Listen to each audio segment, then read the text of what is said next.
Hello. This is Tears of Romirro. That's your Tears of Romirro. Why? Let's I wasn't play. ready. Let's Tears of play. Romirro. Let's play. Let's play. Play. The Black Sea is about to devour the world. Humanity's last ark, the city of Romirro, is perched on a solitary island. There shall be a lunar eclipse, and at the end of the third night, Romirro will be annihilated as it sinks below the ocean's waves. The Tome of the Sea God, which has foretold all worldly changes, announced the day in which humanity will be submerged during the first night. The Sea God has abandoned us! He has abandoned everyone! Rubber. The Sea God is the one who will make the ocean devour Romirro! He wants to destroy us! He abandoned us! Oh, we're gonna die! I wanna die. I cut that one off too early, so there you go. At the edge of the harbor, which had suffered years of erosion because of the sea winds, desperate people pushed the sea god statues they carved with their own hands into the abyssal waters. Oh. Temples have been abandoned, their altars smashed. Precious collections of books and scrolls are naught but ashes and smoke. Well, their faith was not strong. They're very dramatic, yeah. Over the centuries, the people's faith in the sea god and everything that's associated with him were swallowed by rising tides. It was only a matter of time before they were abandoned and forgotten. Oh. The bride of the sea god suffered this fate as well. Oh? What, erosion? Yep. The second night is already here. It won't be long until Romirro is submerged. It will be just as the prophecy says. The citizenry is mired in unrest. Should this continue, chaos will inevitably unfold. My lord, we must find a way to soothe them. Huh. It's only an eclipse. There's nothing to worry about. In fact, gather all the citizens and tell them. This is The very Tome of the gothic. Sea God has revealed a new prophecy. We must hold the Wavier ritual and have the bride of the Sea God make an announcement. Oh, kind of now. I don't Did you think it's hear gonna be that? Bride of the Sea God. No. good. Oh my god. Power move. I didn't hear anything. I didn't hear shit. The guards grab my arms and throw me to the ground. That's rude. I stare at the intricate patterns that dot the hem of the Castellan's robes. The situation is ironic. And it leaves a bitter taste in my mouth. Where's the irony? Yeah, I don't Isn't it ironic? What's ironic? Did you It's call like them rain. to the Castellans or whatever before? Like, was that your thing? No, who knows? So the irony is that there's no irony. In the past, he was Romirro's minister whose loyalty to the city was unmatched, yet he's now a cruel individual after the prophecy appeared in the Tome of the Sea God.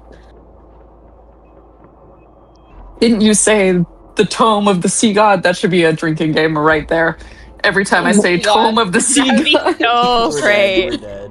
I could go get a drink right now. do it. There's a lot more Tome of the Sea Gods coming up. I can't wait. Didn't you say the Tome of the Sea God spreads lies and leads people astray? Not only is it untrustworthy, but you sealed it away in a temple. These matters are of no concern to you. Kind of seems like it is a concern to me, but okay. Romirro shall be reborn under the current Castellan. You will make that stone tablet reveal something, and then recite those words. I do not like Everything. that. No. Everything is at stake here, but you're still obsessed with your power as the Castellan. How pathetic. Foolish lass. Do you think you still be alive if Foolish someone lass. else could converse with the Tome of the Sea God? Tome of the Sea God? Take a shot. Play your part. I You know think I very really need to well go get a what will drink. become of you if you don't. I really like After the he- atmosphere of it. It is good. Oh, well, Rip, you don't get to know what that No. was. No. Hold on, I can That go was back. Rafayel, wasn't it? That's question mark, question mark. We don't know anything about him. Seems cute, though. After hearing the heavy lock behind the door, I'm once again left alone in the tower. Suddenly, a gentle breeze sweeps in. The blood on my face is wiped away. Who could that possibly be? There we go, I played it again. Who's that? Who could that You're the be? bride of the sea god. Why are you letting humans mistreat you? I was like, that voice sounds so familiar. So familiar? Question mark, question mark? When did he appear? That title is nothing I've more heard than a this pair. man before. we know nothing of this question mark, question mark. Nothing more than a pair of shackles. Why can't you be the groom of me instead?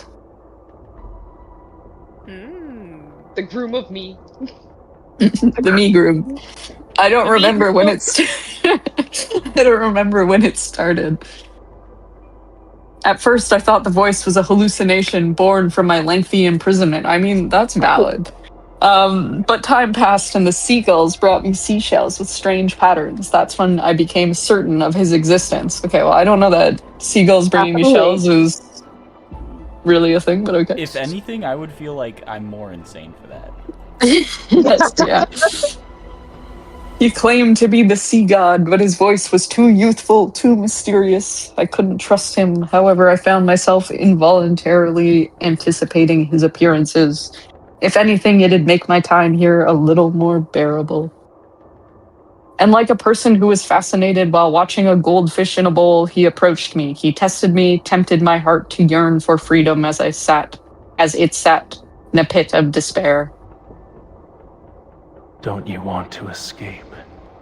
Tonight is your only chance. I guess question mark, question mark. Question mark, exclamation mark? When the Oh. eclipse hangs high and the tides flow back, you only need to remember two things. Oh god, that's a lot. What are the things?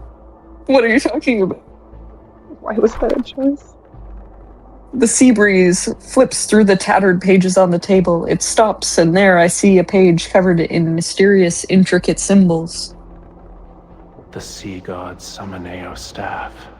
The sea's Ritualis hymn. I won't remember these. Those are made up. The Summoneo staff and the Ritualis hymn. Ask me again in a minute. I won't be able to repeat that to you. Oh no. When Tell the me the time instructions comes, closer to the I activity. will answer your call. He said to remember two things. I expected them to be in English. What were the two things he said to remember? The Summonero staff and the blah blah blah blah blah. I didn't know I was Wow. led to a God. goldfish. Went to a goldfish. The last traces of his voice are buried by the horn. I look outside and see an anxious crowd gathering under the dilapidated tower. What do you mean? What do you want me to do? I can't remember the two things. Are you still there? Help. Hello? Send me a seagull with a shell with the instructions. Silence speak falls back over for the you. tower.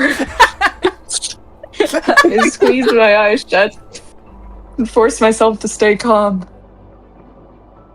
His proposal is too sudden. It could be a trap as well. It would be foolish not to question it. Even if it is a trap, does it matter? Is there anything more hopeless than being imprisoned here forever? I mean, that crazy wouldn't man question came in and beat me, so I think I would just go for this as an option. Yeah. Oh yeah, I wouldn't even question. I might as well take this gamble.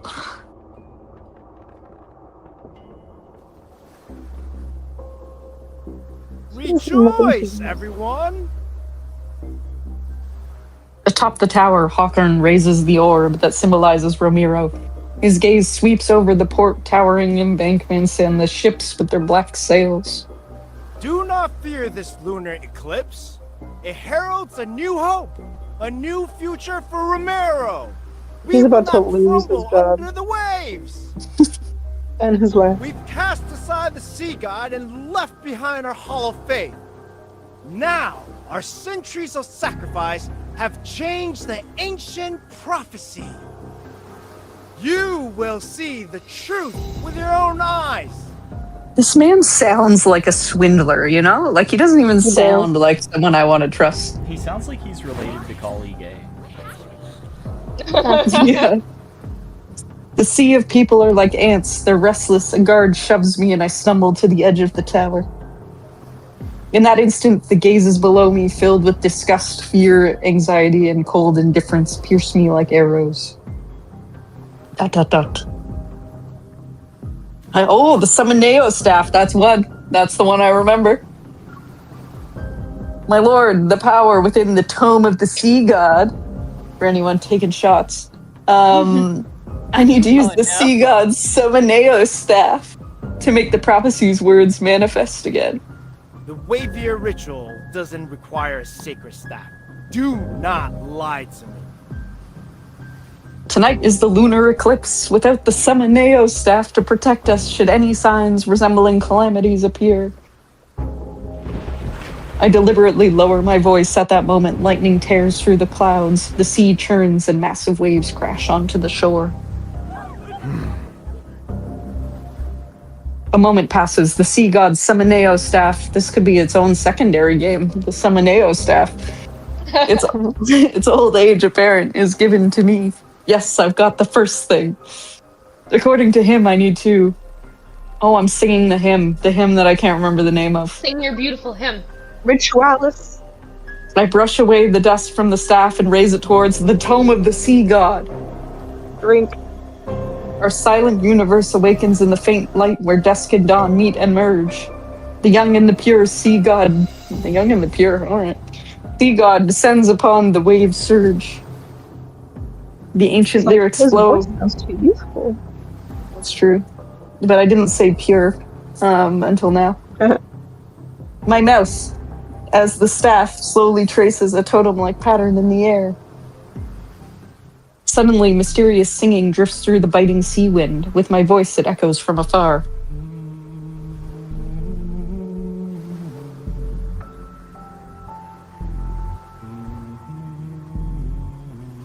He's here. How lovely. That's so kind of creepy in a way. I like it. Yeah, it sounds like a Ominous. horror story jingle. Yeah. It is a very like Foreboding. spooky vibe.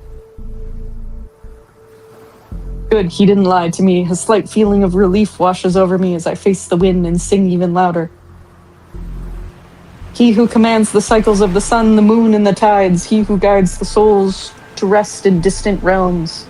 Interesting. I feel like that's something we should save for later. I can't save my own lines. Remember this. Somebody. Remember this. She's singing the sea's ritualis hymn. That forbidden song. Guards! It's the Caesar! Ritualis hymn. I remembered it for sure. It was definitely something I recalled. The guards lunge at me, but the staff emits a dazzling blue light that repels everyone. The sea god wields fire in the darkness. He is the blazing sun who ignites the lost night. It rains some more. Thunder crashes down upon the sea and enormous waves manifest. Heavy rainfall descends as the storm engulfs all of Romirro. Ooh. Terror and chaos erupt around me. I clutch the staff tightly and continue to sing until a beam of light appears. It points to something under the towering waves. I brace myself before I leap into the ocean. All right, we're just going for it, I guess.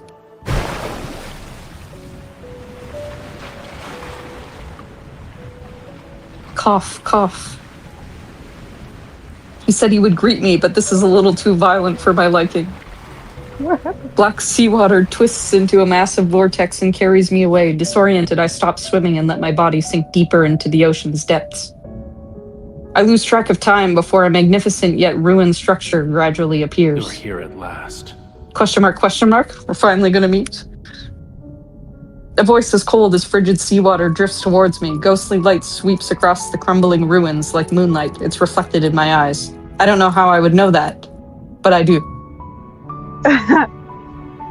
Before me is a slowly swaying fishtail. It's so magnificent that everything I have ever considered beautiful in my life suddenly feels plain and unremarkable. Oh. Oh, a human body with the tail of a fish and the power to control the ocean. Are you the sea god? My identity is of little importance. No, I'm here to meet the sea god. It's pretty important.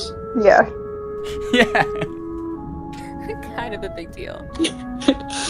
Several heavy chains are wrapped around his body. Powerful runes, barely visible, keep him immobilized. I've saved your life. Now then, release the seals that bind me. Maybe. Yeah, you kind of. Why would... Well, no, I don't. I did the two things and jumped into the ocean. I feel like I've done a lot here. Why would the sea god be imprisoned in a place like this? The sea? You see, I wasn't Yeah. informed that it was a 12-plus game, so they locked me here. I could be lying. I can help you. But I can also let you drown in these abyssal waters to keep me company. True, I guess. If I die, then no one else will save you. I see you're unaware of what you've awakened. Oh. That's still rough. Whoa! Oh, wow. What have you awakened? The legends say the sea god. Hold up. Hold up. Do you think the mark can be Excuse seen by just me. anyone? Well, We'll never know what the I guess dialogue that's is. that. You simply Observe must him. observe him. I'm observing. I'm rotating all the... Observe. Oh. Yeah, Oh, yeah, yeah. that. Take a good long look. Observe him. Oh, I Look like at how I follow you. He's got scales on his abs. Well, that's important. That is very important. The details. This is nice. I like that they give you a full 360. Yeah, It is. Truly 3D. I like your hair. What are we even looking for? I does your still hair? won't be objectify you. How long do we stare at it? I know just forever. Okay, hold on. Look Let's go back to what I missed. The legends say that the sea god bears a special mark. Where is it? If you are truly the sea god, I see. We're looking for the Color mark. marks. That's why we were okay, all okay. around. Yeah, but it's not What the makes mark. the marks special? Well, that's the whole thing. I We don't really- know. I really hope they give you an option to be like, were you the one sending the seagulls, Poke or was around. I really like actually going crazy? Your power alone is no match for these. Where are you going, sir? I thought Its you wanted help. scale is as cold as the lonely moon. At dawn, it shall pierce your heart. The sea's ritualis hymn you sang, that is the answer. Wow. He's What- very what- much like this. What is the answer? Aren't you afraid I'll take your scale? Sir, I can't do anything for you if you don't let me find out what I have to do. Aren't you afraid I'll take your scale and disappear without a trace? That'd be rude, but I could. That would be super rude. You shall find no hiding place wherever the sea flows. We'll see about that. Well, I'm not sure if you're aware of this, but landlocked countries exist. Well, my land country just got enveloped by the sea, so Oh, maybe you got something.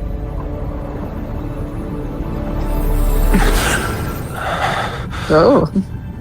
oh, We're gonna just yank this out. Just give us a sec. There we go. This is mine now. stab him. This power feels familiar. This is the mark you've been searching for. But it was also a seal in another form. Sir, where are you going? Okay, fine. We'll do this. You're right. Stab. The voice of the storm. Come to me. I feel like he's doing that thing that cats do where you pet them and then they walk away a little bit. Yeah. They're like, come.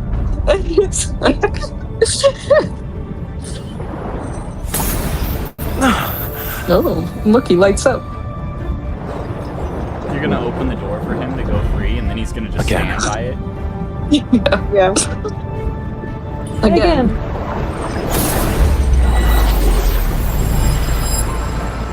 More. Call out to me from the fathomless depths of the sea. There's still his hands behind his back. Yeah, he sorted that one out.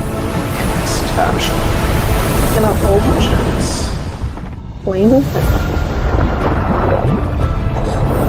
Oh, how kind he didn't let me drown.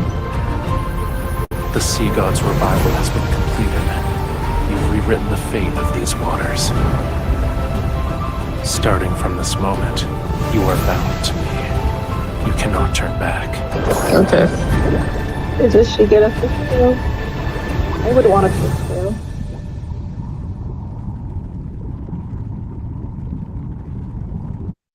But you don't get a fish tail, do you?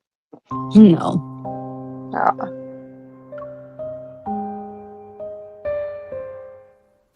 That was just one node.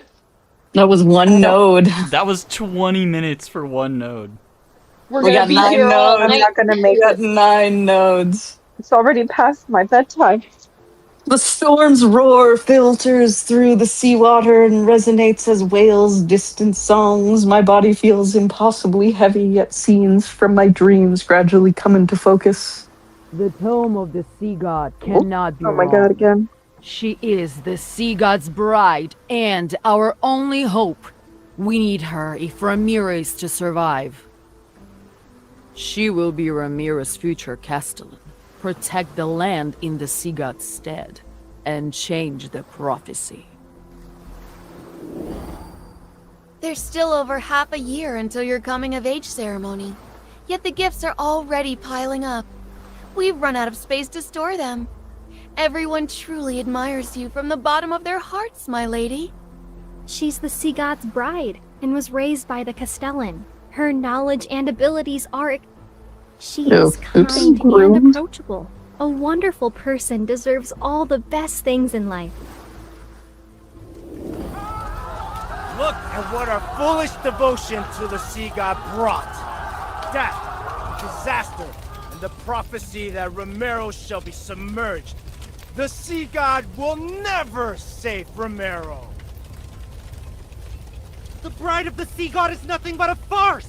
She and the sea god will destroy Romero! They lied to us! Why would he do this? Run, my lady! Don't let them catch you!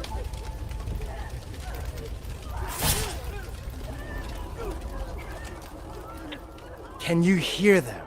Everyone is asking for you to die. And yet, you're the only one who can communicate with the Tome of the Sea God. I won't let you suffer a miserable death. I'll spare you so long as you obey me. How does that sound?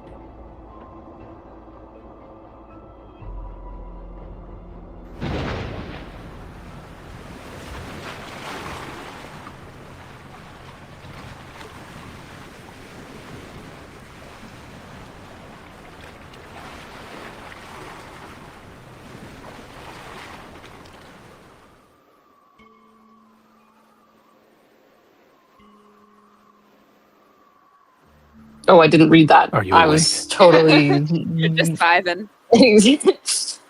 I open my eyes. Brilliant white light dispels my chaotic nightmare and illuminates the scene before me. Rainwater flows through the window frames. It makes the carvings and murals gradually reveal the lifelike faces of the gods.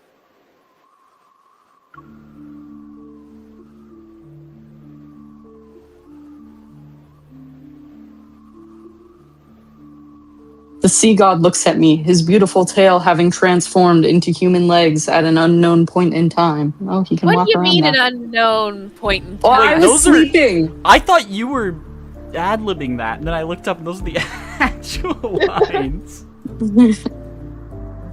It really is how it be.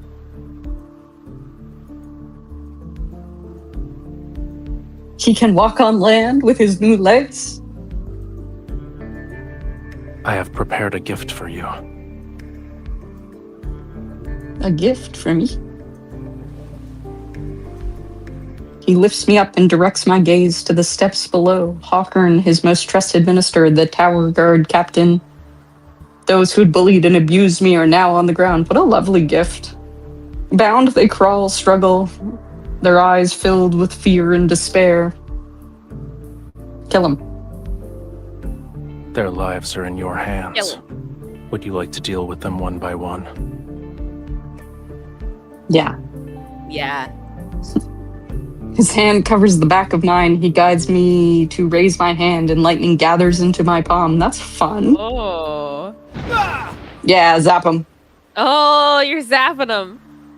Debris scatters, and the Castellan's crown clatters to the ground. The puddles on the floor bloom crimson. How romantic. This is beautiful. Or would I you actually rather think this is finish them all lovely. at once? All at once. That sounds no. My palm is quickly held again. Out of nowhere, raging waves rise in the center of the temple and engulf everyone. I can drown them too? So many options. Drown everyone. A little lightning. Watching them struggle as they suffocate, I feel a sense of satisfaction. However, an indescribable emotion wells up. Joy. The sea god already has terrible reputation. Won't this make the people hate you more? I'm nothing if not diplomatic, so, you know. Lower your hand then. But what if I don't want to? I pause before I hold his hand even tighter. I hear him chuckle as the illusory waves shimmer with rippling light. They reflect a cold emptiness in his eyes. The faith of humans is nothing more than self-interest. They worship when they need something, and curse when they don't get what they want. Why should I care about reputations? As if he had his fill of watching their death throes, he releases my hand. The water vanishes. They claimed I've abandoned this world. Very well. I'll let them be a witness to true annihilation. This is only the beginning. Don't you dare become merciful too swiftly. Who's the god of annihilation now? You're overthinking it. I would never. The dying Castellan struggles to prop himself up. His gaze burns with a fury that could shoot flames. Why don't we just kill this man? You, if it weren't for me, you would have been executed. How dare you repay my kindness with betrayal? Oh my god. Actually, yeah, please kill him. So the lamb penned for slaughter is obligated to thank the butcher? You're insane. Oh, I like that line. Oh, I pick up a sword from the ground and hurl it at him. The blade stabs his shoulder blade. Saying blade twice in that sentence is a choice. Don't forget, your life is still in my hands.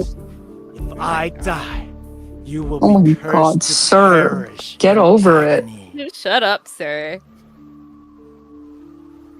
Then we'll die together. Does it look like I'm scared? A swift death is better than living as a caged bird forever. Nice. Dramatic. A curse. The sea god lifts my chin and strokes my cheek. A tentacle-like bluish-green ruin... What? Tentacle-like bluish-green ruins slowly appear. What would that You're be? referring to these crude I'm not down patterns. for that. Oh, I have a curse. How exciting for me. He curls his fingertips. His movements are gentle, yet the runes are being torn away from my cheeks. It hurts. Stay still. Okay. Indeed, it's an ancient curse, but it's far too weak to control my bride. Close your eyes. Okay. I hear an eerie sound as something is destroyed with the pain.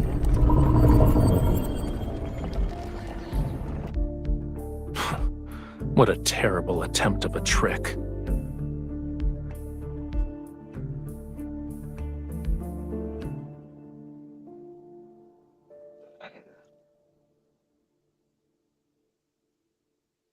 When I open my eyes again, wisps of murky mist still linger in the air, and nearby the Castellan is suspended in mid-air. A water tendril tightens around his throat. Thank you. These magics Thank can't be you. wielded by humans. Tell me where you found it.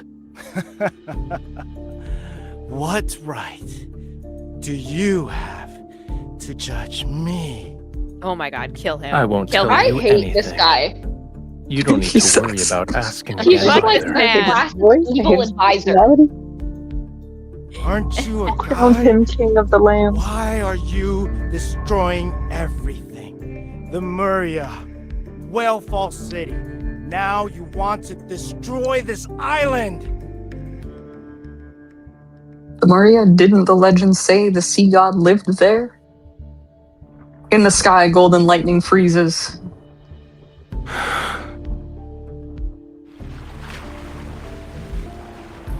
Dark-colored waves surge. When the waters recede, the Castellan and others have vanished without a trace. Where have you taken them? They're in a more appropriate place. Okay, keep your secrets. Why didn't you just kill Hawkern? A blood-stained crown flies into his hand. It immediately You were crumbles to imprisoned in dust. this cage. How many years?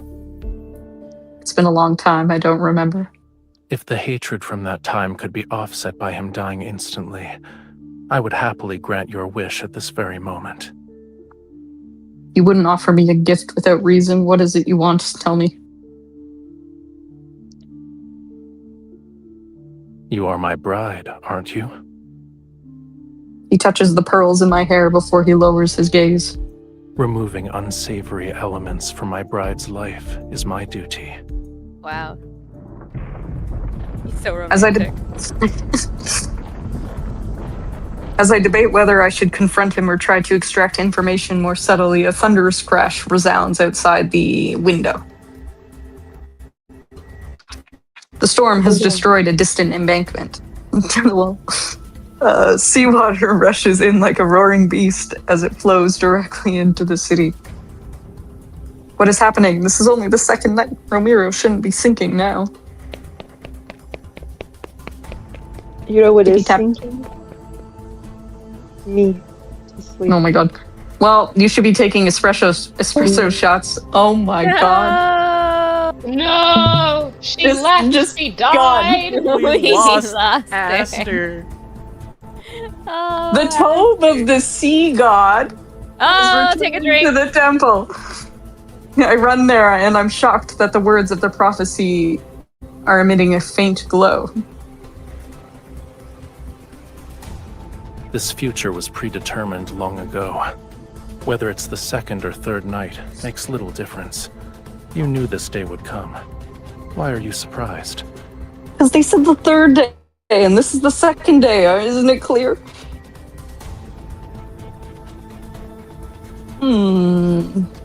This place is my sanctuary. This place is still my sanctuary, regardless of what happens. I can't stand by and watch it be destroyed. Slow approach. Legends say the sea god is all powerful. He The can fate over. of this Oh world my is god! predetermined.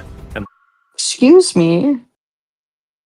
He can Read it overturn back. oceans and move mountains, so you can save Ramiro. Yes. No, it's so speedy. legends are just legends. In any case, it hasn't been long since I was awakened. My powers haven't fully returned yet. Why should I risk my own life for a city that despises me?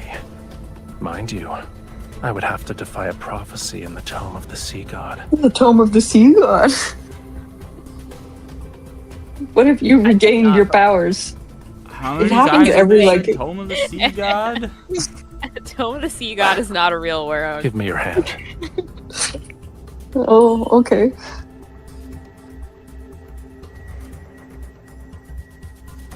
A cold glint flashes as he cuts both our palms. Okay. He intertwines his fingers with mine and our blood mixes. It drips onto the Tome of the Sea God. Are you for real? Hold on. Golden light rises from the Tome of the Sea God. Oh my We're God. dead. We're dead. I was doing a bit. I think I would be dead. They unfurl mid-air and weave together in poetic words. Lemurians who seeketh absolute power, combat the treacherous tides, dive into the deep for pearls, and find a true love. There were hidden prophecies in the tome. The tome of what? The sea Oh, here god? we go. There we go. It makes sense now. Despite the fact I've conversed with the tome of the sea god many times, I could only decipher fragments and incomplete phrases.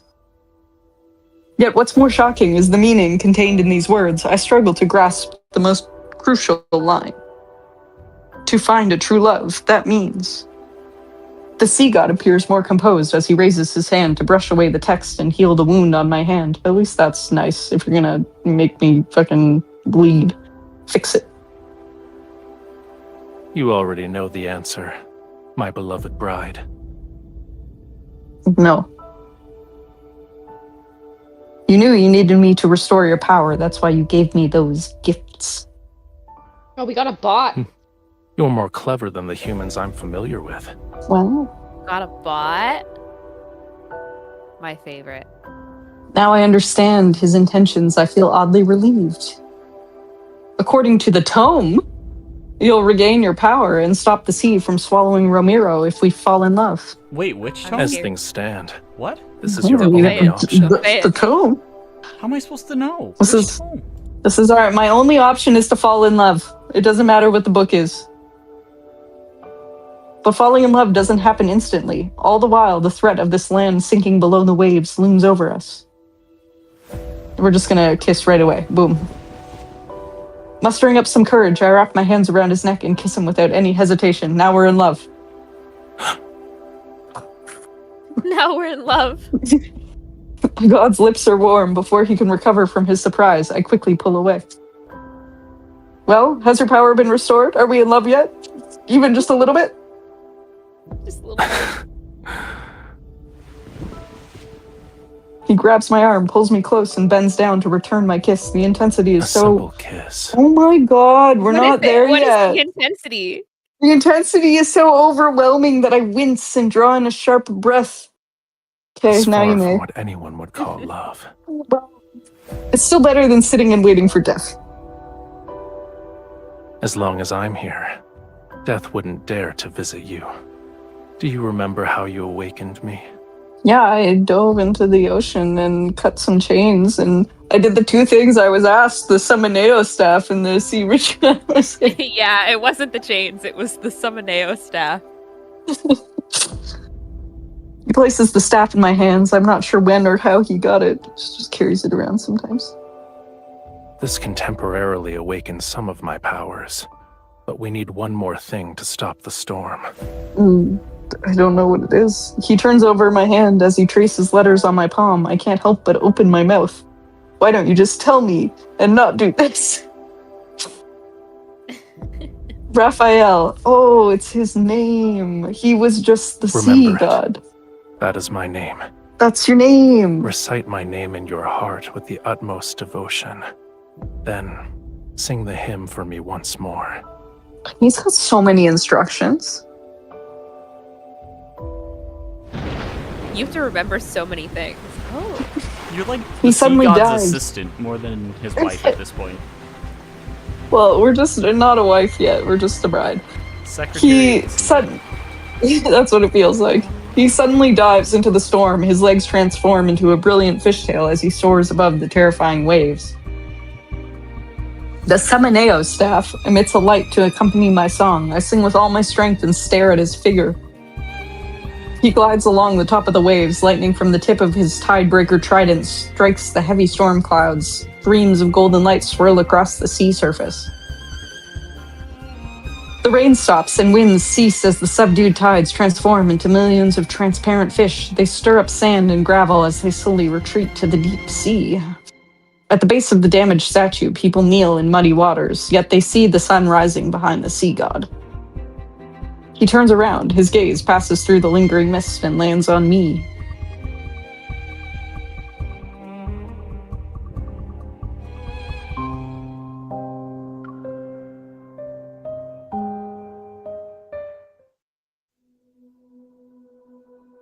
Hawkern and his henchmen are imprisoned in a water cage that's under a waterfall. How romantic for them. They receive my thorough care. I know that Rafayel didn't spare Hawkern just to let me have my revenge. For him, Hawkern might have some value. I tried to ask him about it, but Rafayel would not give me an answer. As the heir to the previous Castellan, I became the new ruler of Romirro. Unexpectedly, some rumors began to spread throughout the city. The sea god's bride awakened him. Now he carries out her orders without question. If she can command the sea god to calm down the storm during the eclipse, then surely she can command him to drown Romirro. Maybe. She put 12 venomous sea snakes in the water prison. They drink the former Castellan's blood every day, and the water below the Mosin waterfall is now a bright red.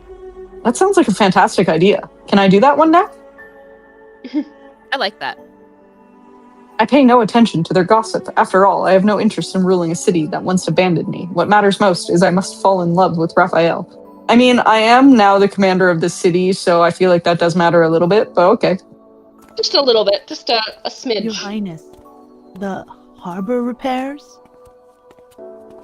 Fuck the harbor, I need to go fall in love. Deal with it yourself. Fuck the harbor. Your Highness, the city plans to erect several new statues of the sea god. Good. You don't need to ask for my permission. After shutting out those annoying voices, I searched the temple for any sign of Rafayel. This place has become the sea god's residence. To fall in love with him sooner, I have to spend all my time here. The problem is he's always somewhere else. How am I supposed to fall in love with him? Except he's right here. What is this? You forgot about the scale already? Yeah, you've given me too many instructions. The scale I held in my hand had transformed into a blue seashell. Now it hangs from a delicate silvery white chain. Is this a token of affection? At the very least, it's not a token of hatred. Well, that's nice. That's not a token of hatred. The necklace is put around my neck, and the seashell is like a crystalline mark over my heart. Keep it safe. It's a piece of my heart. It will let me know where you are and what you're doing. I'm gonna spend all my time here, so you don't need to know, but okay.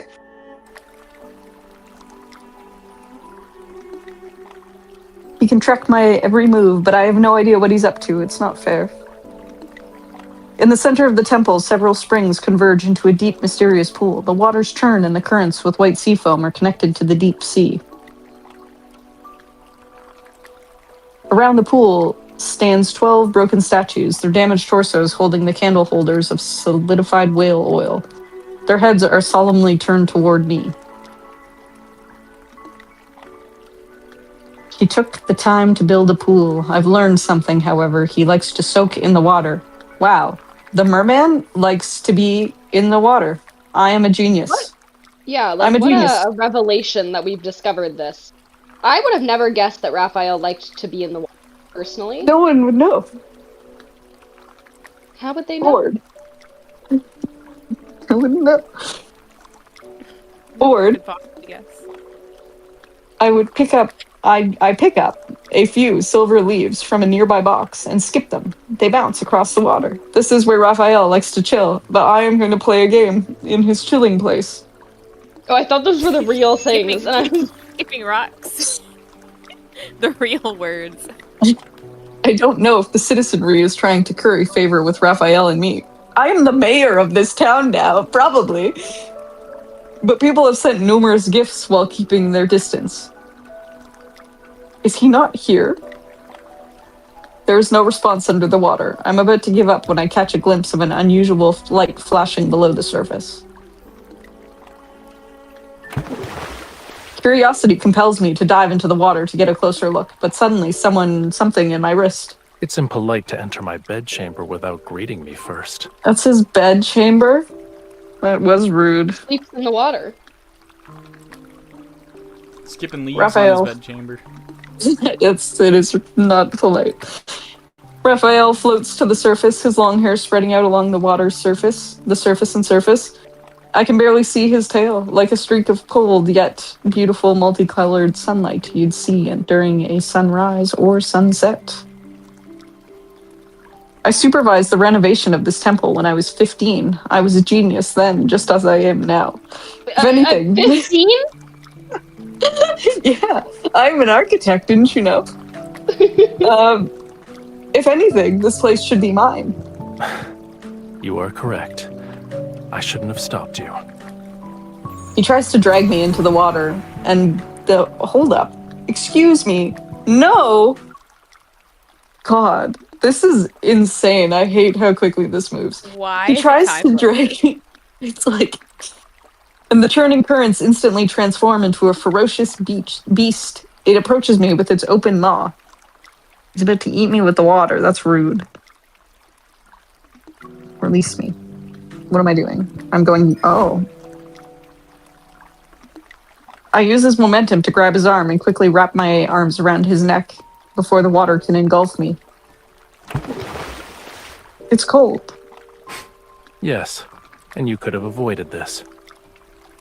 I was afraid you'd vanish again when I wasn't looking. How are we supposed to learn more about each other and fall in love if you're not here? Is clinging to me like an octopus part of your plan to fall in love with me? Yes. Cuddling can be used to gain affection, but there's also another reason.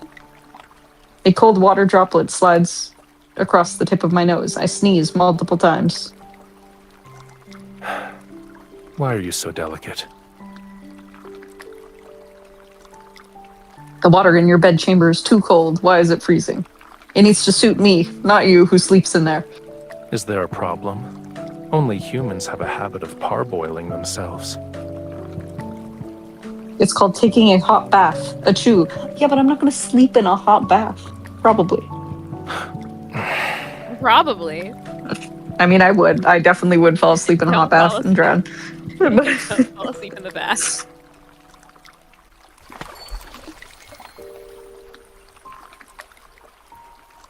The current carries us to shore, the shore being in my temple.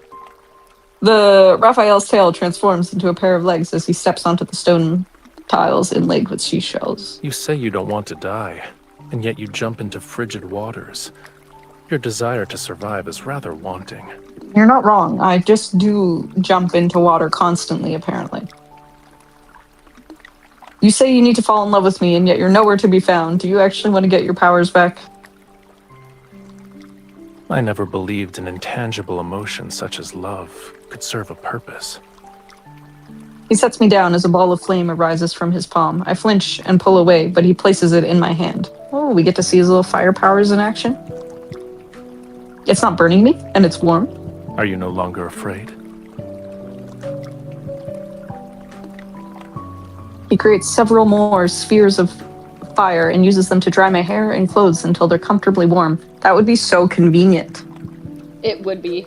I would die I'm only for that. following the Tome's revelations because I don't have an alternative. What I Tome? won't fall in love with you. It doesn't matter how close you get. Oh, you're a fool. Don't worry, I'm just trying to survive. Don't misunderstand and think I'd actually have feelings for you. I play with the ball of fire in my hands and toss it around. The dancing flame casts a softness across Raphael's face that doesn't suit him. He sits beside me on the stone steps and carefully examines the ornate boxes. These are gifts from the citizenry. They want to thank you for saving them from the storm that night. These aren't gifts. They're displays of submission for the sake of self-preservation. They despise you, and then they coddle you like a babe in swaddling clothes. Faith, devotion, all of it is hypocrisy. You don't seem to be furious, though. And you've entertained yourself by skipping those silver leaves. Why should I be angry? Because I threw garbage into your bedchamber. True though. They belong to you. That's your garbage. Keep what you like and throw away the gifts you dislike. I'm not interested in insincere offerings. Well, I have something that should interest you. I walked to the tome that shall not be named The tome and retrieved... No, just the tome. And retrieve the Summoneo staff. We're on Summoneo staff right now. That was hiding behind it. It used to be yours, yes. Now it's yours again. This thing that I took, it's a gift. Enjoy.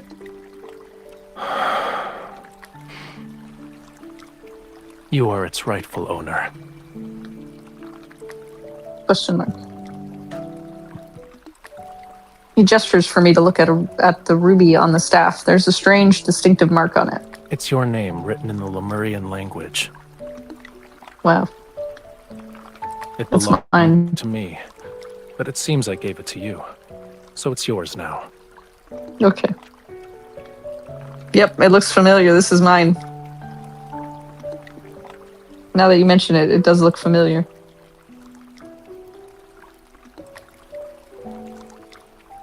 When I touch the mark, something flashes through my mind like lightning, yet I can't hold on to a trace of it. Even I don't remember the staff. How do you have any memory of it? It's a secret. It felt slightly familiar when I obtained it. Could it be that you also forgot It's a secret, everything? it's mine. Because you slept for thousands or tens of thousands of years? Yep, you're right. What the sea god considers a deep slumber can be called death in the eyes of humans. The staff feels heavy. I place it next to the tome of the sea god. There we go, we're back. Why would you give me a precious staff? I'm assuming that this must be the staff that you, as MC, have in the God of the Tides Yeah, companion? in the companion combat. That's what I was assuming. It's cool if they give you a reason for wielding it. Yeah. I think all the weapons do have lore. Why would you give me a precious staff? I mean, I'm the not guns sure. that I get Maybe in it's Abyss because I liked Walker you. definitely doesn't have any lore. It's just I have guns now. I was gonna say, yeah. I'm not sure. Maybe it's because I liked you. Oh no, that's his line. Never mind. Question mark? Maybe my expression was too incredulous because he starts laughing. You don't want us to be smitten with each other? Just moments ago, you said you would never like me. So, I don't know why we're doing this now. If anything, you don't seem all too pleased with the fact that I liked you before. No. I just can't imagine you genuinely falling in love with a human. But if we truly had feelings for each other in the past, then falling in love again might not be so difficult. What should I fall in love with, though? If I only admire his appearance, then we'd have an unstable foundation. Your thoughts are impolite, I presume. Yeah. I was thinking about the god I'm supposed to fall in love with. I'm wondering what his character is. For example, I'd like to learn about his likes, his dislikes, his strengths, his flaws. If you knew those despicable aspects and flaws, would you still fall in love? Maybe. I like how his was capitalized there because he's a god. That's cute. It is. It's his has been capitalized the whole time so far. I just noticed. They say that if someone can accept even your most awful aspects, then it's true love. It touches the soul. In other words, an ignorant, foolish impulse. For the sake of survival, I'm willing to sacrifice some rationality. It's not difficult for you to discover what kind of god I am. He moves closer and lifts the seashell hanging around my neck. When the next full moon arrives, you will find the answer you seek. I feel like we've spent a lot of time flirting here, and not a lot of time doing anything of use. Flirting is What do you mean? Very important for falling in love, which I you're guess. destined to do. What is uh-oh? I like You were rowboat briefly- out, I think, for a second. Yeah. Just Uh, a little time. Raphael sinks into the pool, which causes the water to be splashed everywhere. He's rude. He waves at me unhurriedly before vanishing in the blink of an eye. He's rude. We should just do our own dialogue. Full moon night, You 3 say days whatever later. you want. Night fog blankets the wilderness. Grayish white blades of grass rise past my ankles. Okay, thinking about grass touching me in the ankles is very upsetting. Short trees are... It's... Ew. That's so uncomfortable. No! No! You don't just like to walk through the grass? Have it tickle your ankles? It's cute. No! Short trees are scattered about, and their gnarled branches stretch in my direction. The necklace's seashell emits a soft glow. It guides me out of the city and into a dense forest at the foot of Mount Onuna.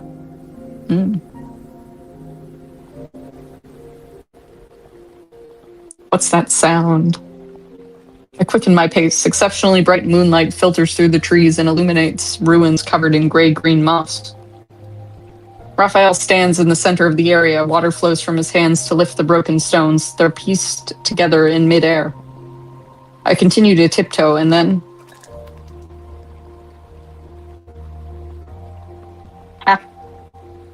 I'm here to spook you.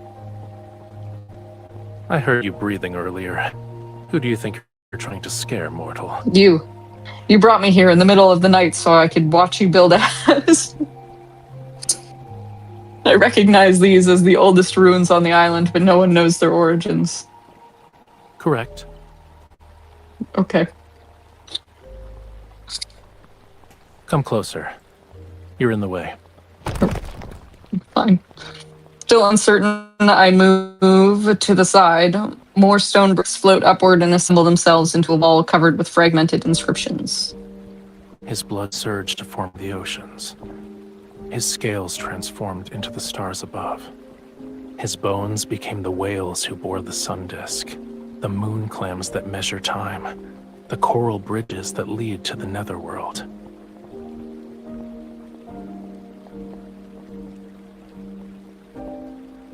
He's attacking my That's the weak creation. point. I love lore. Oh. That's the creation myth for how the sea god founded Lemuria. Are these ruins connected to the sea god? I am the smartest person alive here, being an architect at 15 and knowing that this man likes water, and yet I'm here asking whether or not these ruins are connected to the sea god. Could they be? Well, Is you it didn't. You possible? see, you didn't build these ruins, so you know nothing about them. It's true. And that's why they're crumbled, because, you know, I didn't architect them at the age of 15. Exactly. This place is part of the Island of Songs. I furrow my brow. How strange. The name sounds familiar, but I can't remember anything about it. As I'm deep in thought, more stones rise with the flowing water. They're connected to the broken walls, and ruins gradually form a shrine. The full moon hangs above like a bright pearl set in the center of an accessory. It illuminates fragments of the temple's former glory.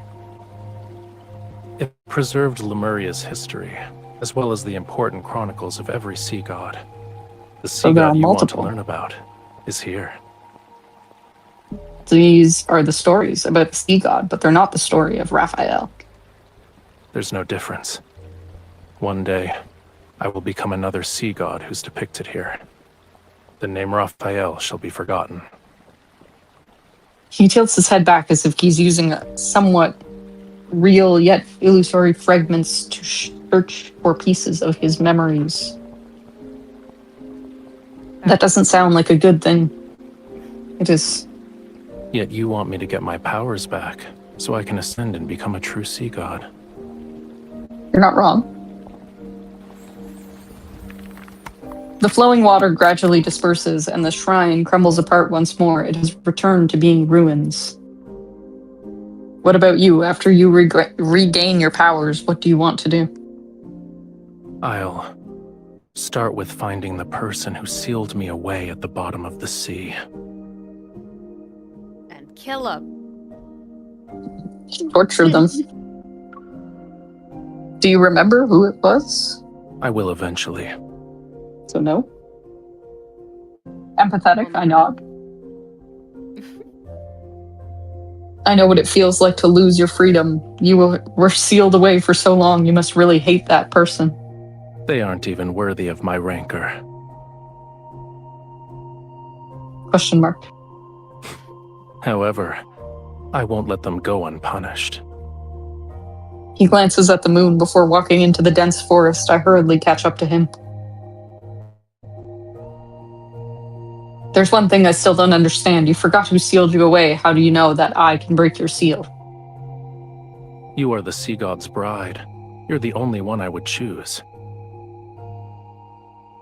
And you were the only person I could sense when I was sealed away. As he says this, a cryptic smile suddenly appears on his face. It was ironic. I first heard your voice as you Everything's slandered me. ironic. Question mark, exclamation mark. You said the tome was worthless since it couldn't find the sea god. However, it somehow revealed the location of his bride, so you were captured and forced to suffer.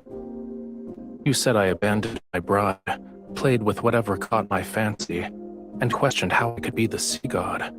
You claimed I was worse than a sea cucumber. Sea cucumber. Worse than a sea cucumber. You're worse than a sea cucumber. You're worse So, than a favorite sea that line. cucumber. Favorite that line. That's That's great. so good. Save that one. Sea cucumber.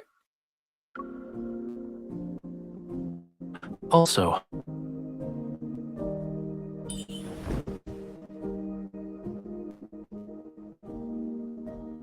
You're making up nonsense. I've never insulted you before once in my life.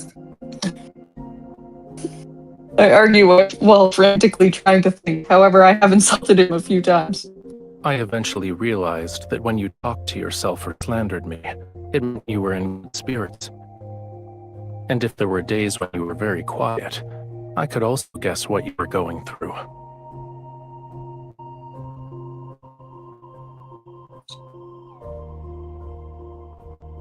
You really like watching people in secret, huh?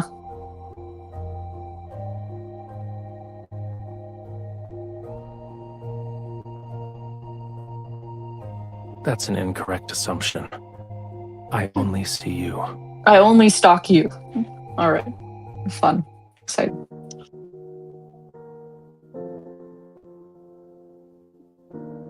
I like that you actually get to see his full hair here and that it's like glowy at the bottom. That is super cool. It's shiny. He had wandered to the shore without realizing it. Moonlight casts a shimmering glow across the sea surface. Blurry, distant stars sparkle where the ocean meets the sky.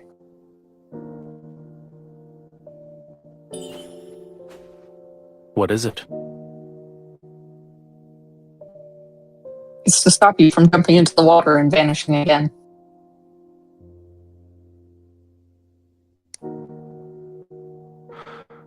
Holding my hand won't be enough.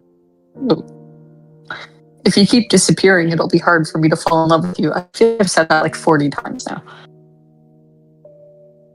You should at least tell me what you're doing and where you're going. Like, that's gonna help. Would you like to accompany me this time? Question mark?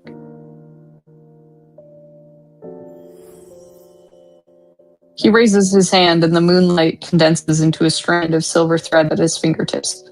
Interesting. Can he control moonlight? That would be interesting. I mean, if you're the god of the tides are made by the moon. So I imagine there's got to be some ties there. Interesting. Then it descends onto the sea surface. Every stream immediately becomes visible in the water's reflection. They follow the moonlight and coil around his cupped hand and dance.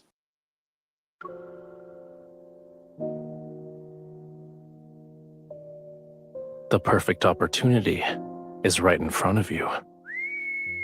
He releases the strand of moonlight and makes a gesture with his hands that resembles a flying bird. He whistles and the sound lingers. An enormous white skeleton rises from the sea. Enormous whale skeleton. That would be so much cooler, though. It reminds me of a fish with large fins. The creature swiftly cuts through the sea mist and appears before me. Are you scared? No, don't underestimate me. But as soon as I step forward, I find myself at a loss. I'm unsure of how to approach this skeletal creature.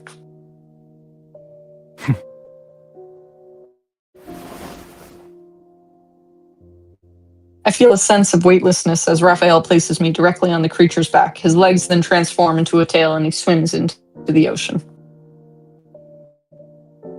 Hold on tight. Should you fall, I won't save you again. You fall off. Fuck you. Bye.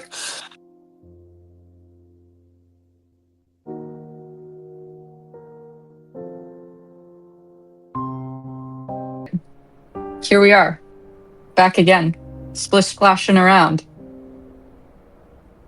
Let's Time go. to play more Tears of Let's Romirro go. with Let's Lemurian flash sea around. god. Oh, sorry. Who is You play otherwise all the known as words. Raphael, the face of the game. Oh, you're not The reading face your. of the How am game. I to know the story when you're not reading it aloud? I am Do about your to job. read. Do your job. Silvery light breaks into pearls that flow along his tail. Close behind is the skeletal creature that is carrying me. Ah, yes, I am on a skeletal creature. Is this your friend, Raphael? Despite being nothing but bones, it tried to eat me when we first met. Is that what friends do? Maybe. Could be. I'd say it's more. Oh, we don't want to know. I would say it's more of a hungry friend. Ah. As if it understood what I said, it suddenly whips its tail in an attempt to throw me off. Rude. I quickly grab on to what was once its dorsal fin. The Fantasia shark is very temperamental. I advise you not to provoke it. If you throw caution to the wind, it'll reduce you to a pile of bones with just a few bites. This is just I'm pretty Hagrid's sure- buckbeak. Its species died along with Lemuria. I have no idea where this one came from. I think this is actually the one where, like, in his abyssal, like, Abyss Walker skin, like, when you fight in combat and he says, my shark is hungry, and it pops out. I think that's what this shark is. Like, the Fantasia shark is the same. I think I have learned or heard that line at least 200 billion times, because that is my only. My shark is hungry. Yeah. I know. Well, up until now that I use Lemurian Sea God, but Abyss Walker, my shark is hungry. My shark is hungry. My shark is hungry. It's like, He yeah, really we does get say it every 10 seconds. Could it actually be your friend? From before you went to sleep, I mean.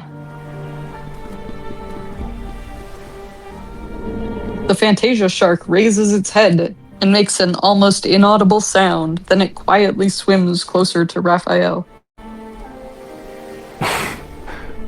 Maybe. I caught glimpses of its shadow in Whalefall City. According to the legends, it was the most magnificent and beautiful place in all of Lemuria. Sorrow and suffering don't exist there. Humans and their myths have never shied away from exaggeration. I don't remember what Whalefall City looked like. Only when the sea god's power is restored can all slumbering Lemurians be awakened. And then, Whalefall City shall return to this world. That's interesting. That's good. You have a homeland worth longing for. You're implying that yours isn't. It abandoned me first.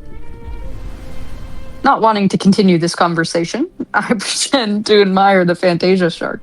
After a moment, an idea appears in my mind. Raphael, come here. I want to give you a gift. I don't know what I've brought with me, but we'll find out. But just so you're aware, I haven't done this in a long time. It might not work. Okay, we don't know what's going on now. I should keep my expectations low then? Probably. Despite saying that, he raises his hand and uses the rising waves to sit down beside me. I take a deep breath, concentrate on the palm of my hand, and then gently place it on the Fantasia shark's head. I'm just petting the shark. That's my gift. That's a pretty good gift. I would love to pet a shark. Yeah, but it's a gift I'm giving him, and I'm just like, I'm going to pet your shark now. You better watch out. I've been told he's hungry. When someone has like an ugly dog and you pet their dog, that's kind of a gift to them. That is my gift. You wouldn't announce it, though. You wouldn't be like, I'm about to give you a gift. You pet their ugly You're dog. welcome. In the darkness, a faint power slowly awakens. It cautiously moves towards me bit by bit. I relax my breathing and try to become part of that power. I capture every subtle change. I can sense it. A gentle radiance spreads out from the Fantasia shark. Layers of blue tint the seawater and faintly reveal the silhouette of a city. What am I doing? While indistinct, its beautiful and magnificent form is still visible. Am I making Whalefall City? You're creating it right now? Just I am. Right now. I thought this Fantasia shark missed Whalefall City too, so I tried to resonate with it. Did that bring back any memories? Seems like yes. Raphael doesn't say a word until the water turns black once more. I'm forced to break this strange silence. I didn't expect it to work. I haven't resonated in a long time, and I only used it to help others find lost crabs and turtles. How? How does that help you? Lost crabs and turtles. Does that explain the seagulls? What about the seagulls? Remember how the seagulls stopped coming? Turtles. She can also do it on seagulls. I don't recall this seagull myth. I don't. What are you talking about? The seagull thing. The seagulls. I don't remember the seagulls. Are you talking about Raphael's seagull choir? Choir? Maybe that was it. I thought she was controlling the seagulls. I don't think she's controlling the seagulls.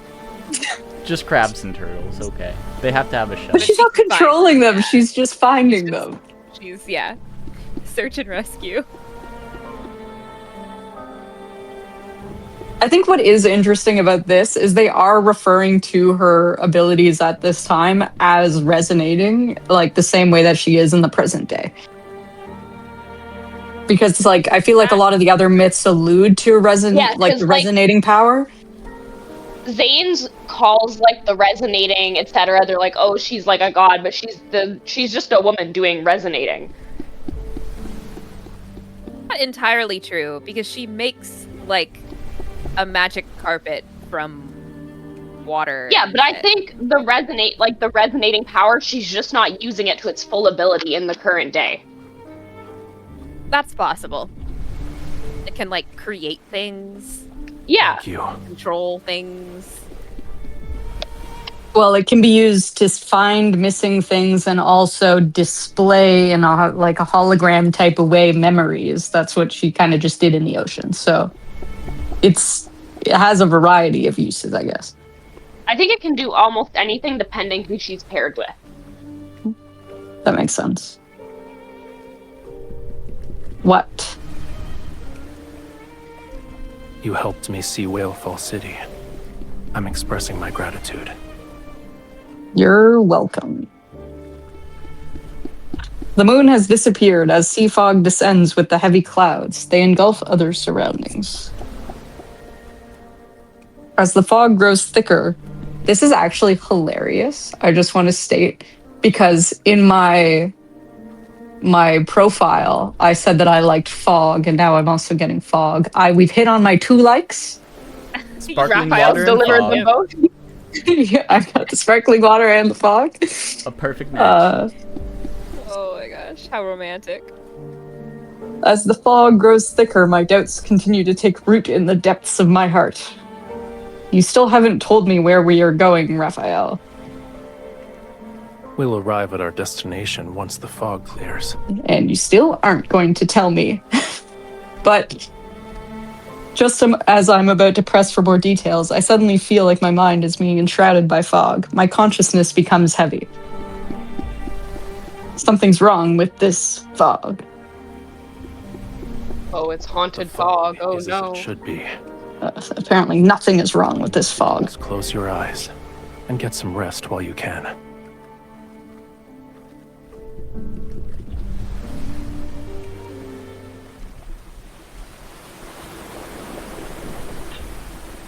Did you get enough rest?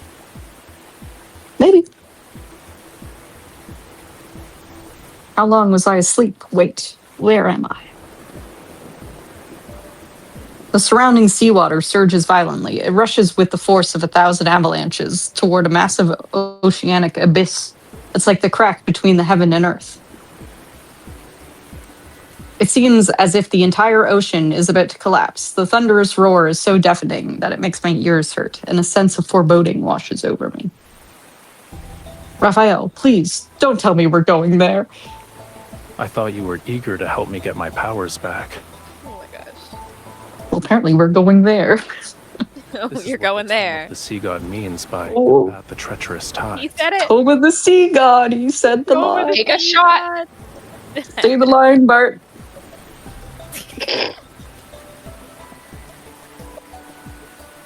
Now I understand what he meant when he said opportunity. Is it too late for me to change my mind? What do you think? No. No, I can leave. I sigh. I resign myself to my fate as I hold him tightly, close my eyes, and allow him to take me into the bottomless oceanic abyss. You have to go into the sea. Into the I cannot sea imagine crack. anything worse. Oh, what a terrible place to be. In the big sea crack. The Horrible. sea crack? That's The where we are. The sea. We're in the sea crack. As my dizziness subsides, I can still hear the massive waves crashing above us. Everything around me is still enshrouded in darkness. My survival instincts make me grip Raphael's shoulders tightly.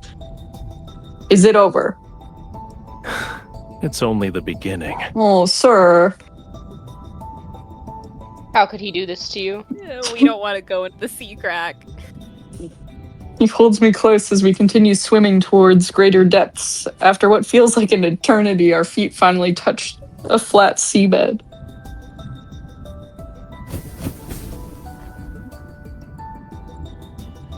Dark blue flames ignite one after the other in the distance. They move in our direction and reveal an ancient, magnificent plaza. In the center stands a stone gate with multiple heavy chains. Each one extends to a tall statue that anchors it in place.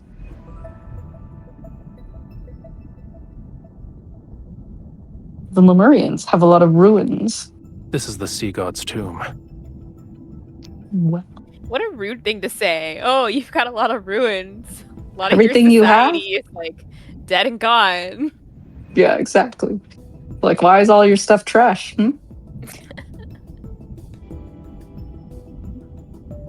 Each stone statue below represents a sea god who has perished. Tragic. I hope you didn't bring me here just so we could be buried together. What? Why is she so haunting? That deed is still tens of thousands of years away. It's still You didn't tens bring of me here to thousands. kill me. He's like, no, we're doing that later, though. Don't worry. He shoots lightning from his fingertip. That's new. What? And it hits one of the guardian statues. Stop pretending. I know you can hear me. It's- Young sea god, I've already told you. The bond's mark that is etched into your soul was never complete. You cannot enter the sea god's tomb, let alone reforge the Tidebreaker trident. I've already brought the owner of that mark.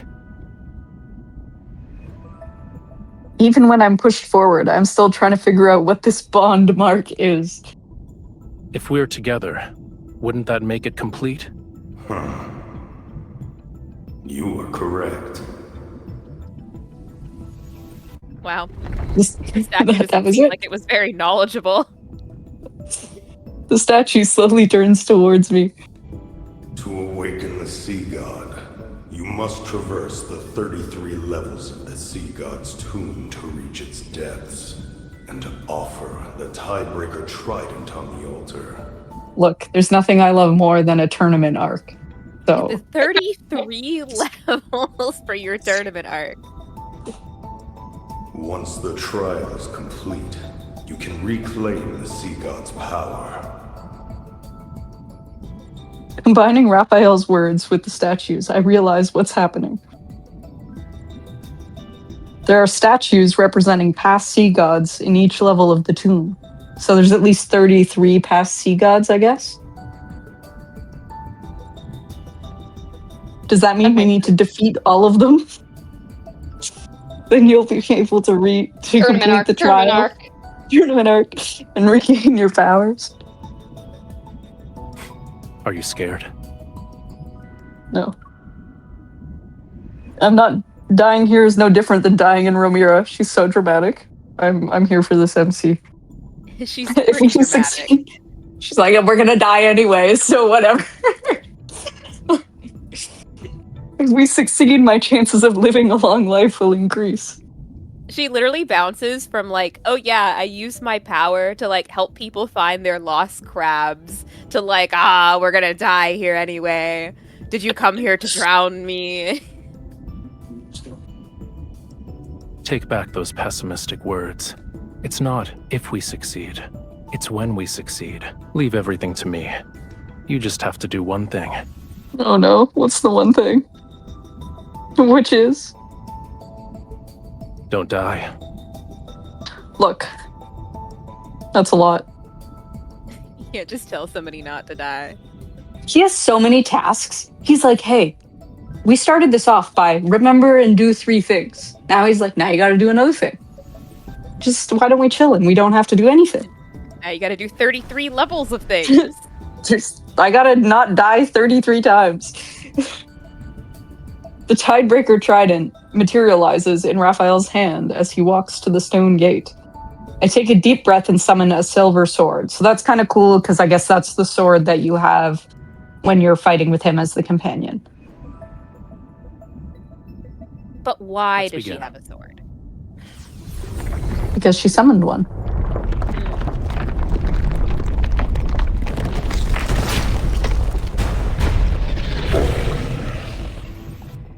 Those were sound effects.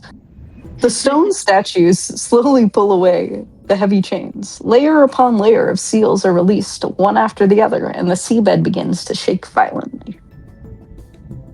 The key to passing this trial isn't to defeat the statues. Question mark.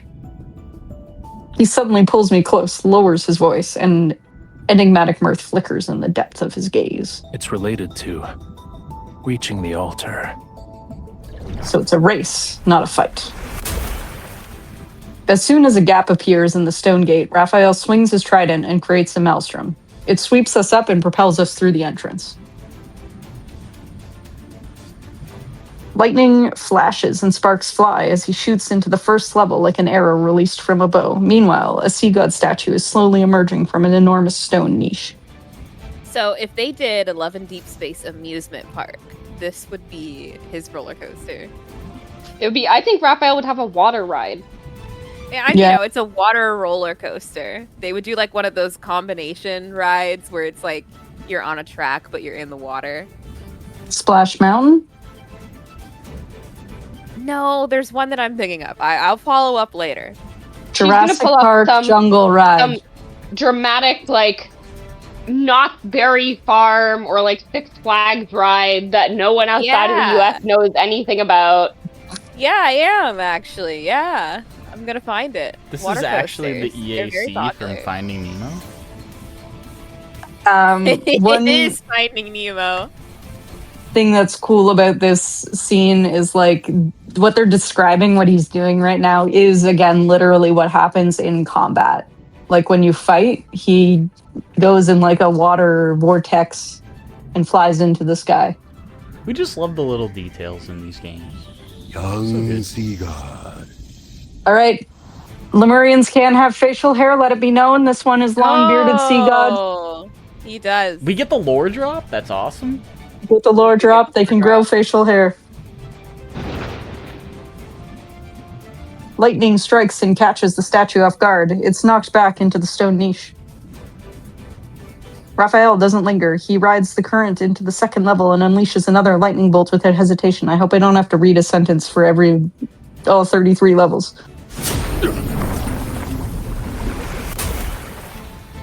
Sword-wielding sea god.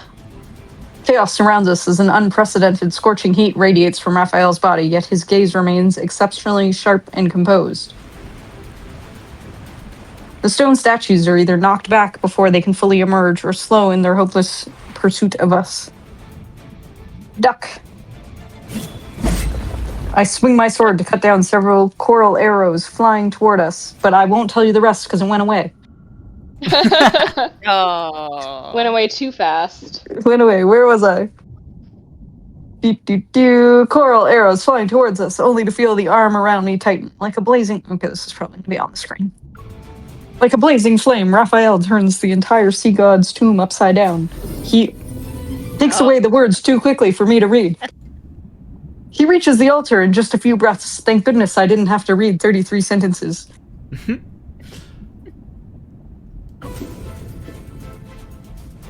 With lightning speed, he unleashes the Tidebreaker Trident, and a radiant brilliance akin to daylight fills the sea god's tomb. What is the meaning of this? Why is the latest incarnation of the sea god so disrespectful? Well done. A young god should have a young god's vitality. This won't do. We need to add a new rule. Shortcuts are not allowed. Otherwise, my ancient stones will crumble to pieces. How is it over already? I finally got a chance to stretch my muscles, but I haven't even made my grand entrance yet. The surrounding clamor fades. Hazy threads of light gradually wrap themselves around my and Raphael's hands.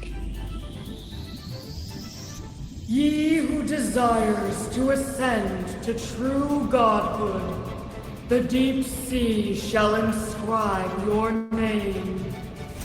I shall cleanse thy body, temper thy weapons, and restore thy lost memories. Accompanied by mysterious chanting, a warm power surrounds me. Something reminiscent of flowing sand surges before my eyes, and as a familiar voice resounds in my ears. Do we know who In Altar Lemuria, is? a bond best represents an everlasting vow Altar, and yeah. oath. The one that was just talking. Well, you see, we have reached the altar. Oh. No. This is Altar. No, Altar looks a lot like a name. Altar does look like a name. You can't deny it. You know what, though? We get back our favorite question mark. When you offer is the this? sincerest form of worship from the We'll never know. depths of your soul, my soul will be branded with your mark. I will be unable to defy you. And once a bond is formed, it shall never disappear. No matter where you are or what form you take, I will always be able to find you and recognize you. It's Raphael's voice. But we know this is question mark. So it's not him. Because we know him, No. so it can't be him. It can't be him. He put an air tag on you. Unconsciously, I reach out my hand and touch a face that is familiar, yet somehow not. Fucking air tag. I don't think air tags are very waterproof, though, so if we're underwater, he can't find us. His eyes still shine with the beauty of dawn's glow. Just the dawn. However, his smile is more carefree and unrestrained, and as bright as the clearest sea water. Ooh, where are we going? But in the next moment, the warmth in his eyes gradually fades as his body sinks back into the black seawater. Only the mark below his collarbone faintly glows.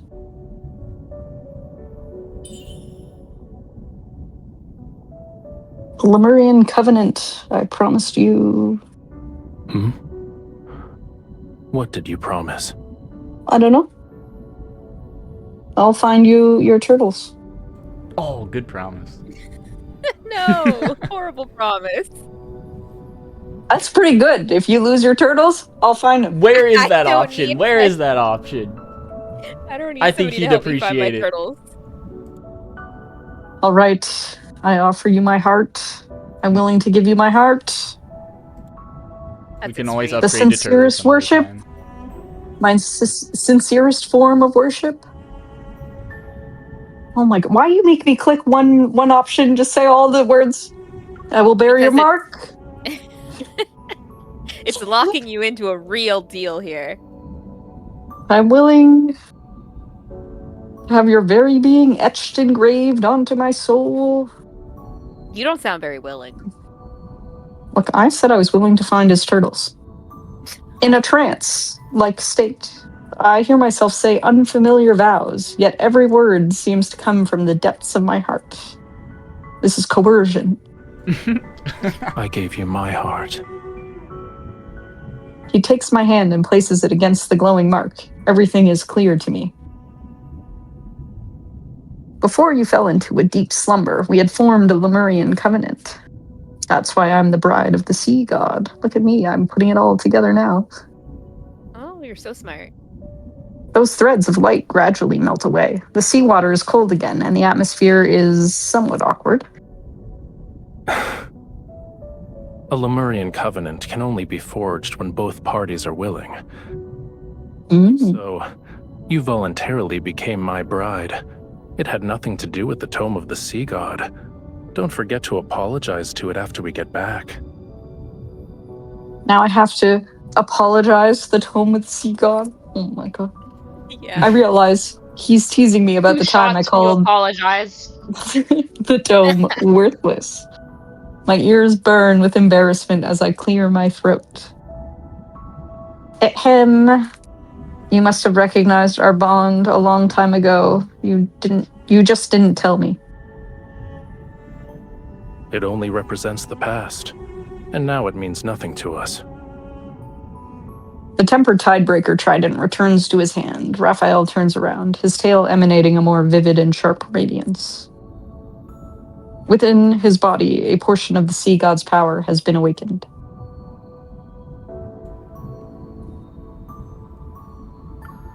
Did he You name don't it? want to expose your weekend? What?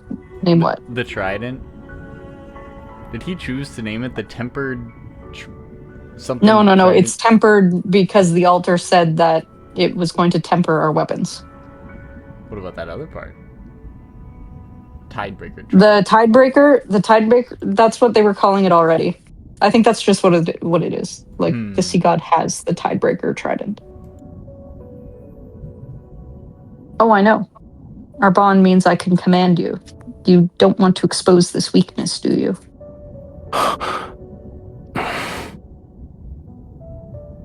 In that case, I should carefully consider the best way to utilize it. He ignores my provocation and grabs my arm to swim upward, but then he stops. He's about to let me drown. You're hurt. Oh. Aw. Question mark? I follow his gaze to look at my back, but I don't see anything, and I don't feel any pain. It's just a minor wound. It's just a scratch. It's not. Let her drown. No, it isn't. You need to return to Romirro immediately. Oh, do we have to go? Perhaps Nobody I'm wants to go enjoying back the sea there. crack. You just stay in the sea crack. Rafayel brings me back to the surface, and the Fantasia shark carries us to Romirro. Loosen your clothes. I need to treat your wound immediately. Oh. Is it that bad? It doesn't hurt. Rafayel holds my shoulder with one hand and places his other hand on the back of my neck. A warm power emanates from his palms. If that was a Zane line, Jasmine would have favorited it. Guaranteed. Loosen your clothes. It hurts. A pain from deep within my bones erupts and heads straight for my heart. It's so intense I almost fall into the sea. Turning my head, I finally see the wound, but it's not a bloody gash. It resembles a strange floral pattern. It's not working. Stop. You're making the pain worse.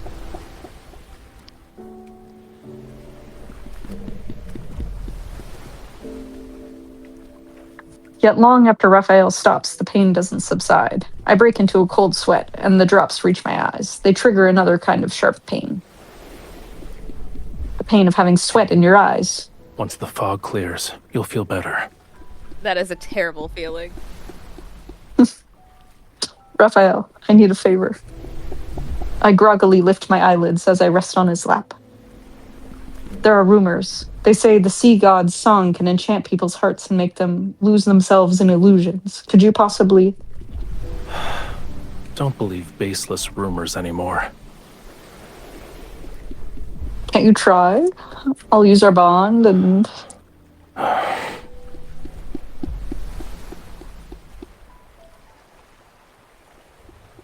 Is that him making that tapping noise? I hope so, because it's very annoying. Is the tapping noise gone? Right now, it is yes. now, yeah. It's like I can't hear it anymore. Was it just that scene? I think so. It happens on and off. Maybe it was his heartbeat. Maybe that's what it was supposed to be.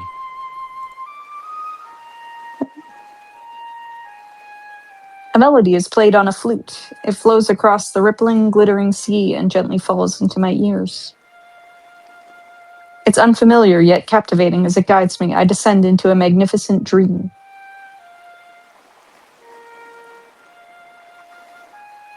I try to memorize every note as it flows. I don't acknowledge the pain anymore. Guided by the rhythmic sound of the waves in this melody, I slowly close my eyes once again. And take a little snooze. A little nap. How sweet. How beautiful. A little snooze will heal you.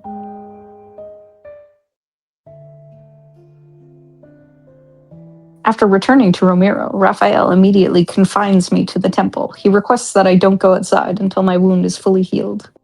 Although I don't understand why he's being excessively cautious, he stays in Romirro. It's a pleasant surprise. However, the wound on my back often makes me disoriented. Sometimes I can hear faint crackling sounds deep within my spine. That's not good. As if there are fish nibbling on coral. Maybe a more apt description would be how it felt similar to seawater washing over new scales. That would not be a more apt description. That's a worse description. At other times, I'm fully conscious, yet somehow unable to open my eyes. However, there's one thing I remember clearly. Whenever I curl up into a ball because of the searing pain, the sound of a flute drifts into my ears and numbs my suffering. And soon after, I drift back into a soft, peaceful sleep. While we were away from Romirro, something rather significant happened. Hawkern, the former Castellan, had escaped from the water prison. He escaped from prison? The water prison. Dispatched a group to search the entire city. As soon as they find something, I'll make a report.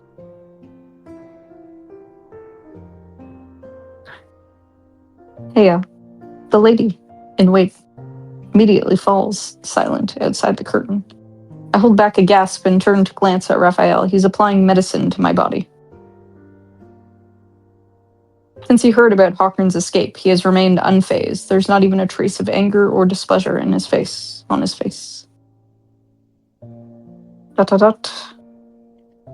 I'll deal with this myself. Call back the people you've sent out. There's no need to search anymore.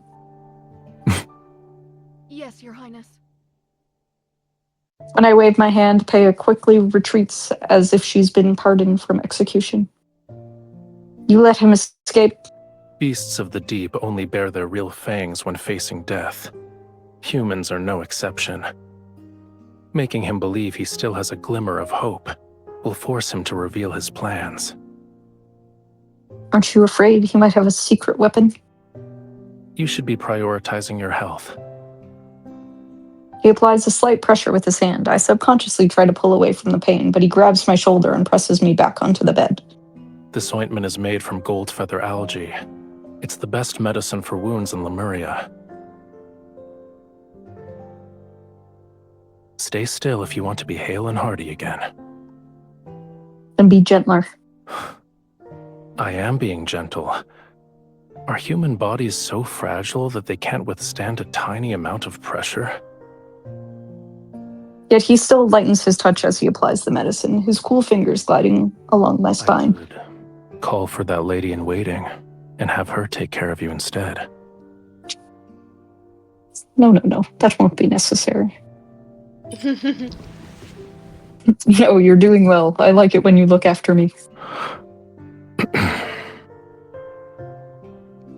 His face betrays nothing. However, in dim lighting, I notice the tiny scales rising subtly on his neck. His scales lift. Only a little bit. Only a little He likes being praised. I quietly take note of this small discovery. Fish goosebumps.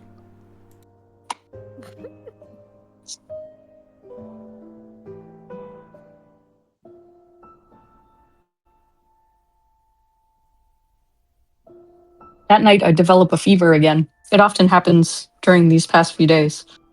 Rafayel says this means my wound is healing, but feeling dizzy with a parched throat is still a miserable experience. Rafayel, could you lend me your tail to cool down again? No. We agreed that No. last night would be the last time. No. Sick of you. No. Just immediate. Through the translucent curtains, I see him lazily soaking in the pool, his tail creating ripples across the water's surface. It's not like I'll do anything. I only want to lean against it for a bit. Whose fever became so severe the last time that she thought she was eating fish. Did you try to take a bite out of his tail? No. Guilty. I close my mouth. I mean, understandable why he was so quick to shut it down. The heat inside my body is still making me miserable.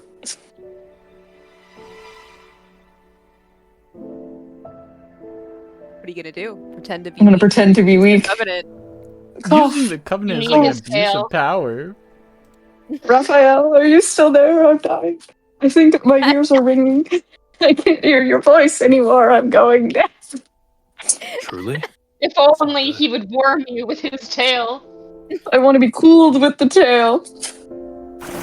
With a slash, Raphael seemingly moves closer. I quickly close my eyes.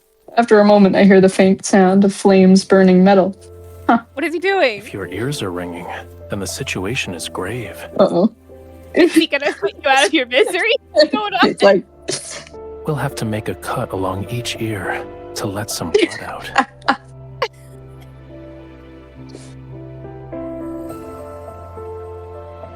I quickly sit up and grab the small knife that Raphael is holding over the candle flame. You're done with your jest? It's not a good habit to give up halfway. He was threatening you with violence. In the end, he gives in. His tail is cool to the touch as I rest my head on it. I meet his lowered gaze. How much longer do I have to wait for my wound to heal? You'll make a full recovery soon. The mirror beside me reflects a flash of red. I see the floral pattern. It's slowly fading, but it has left behind jagged, frightening marks. The voices I heard have become different. At first, sounds I usually ignore suddenly became louder, bubbles popping, fingers brushing against surfaces, heartbeats rising and falling. Then the sound of churning seawater becomes increasingly clear in my ears. Even though the temple is far away from the beach, I can still hear the movements of the tide.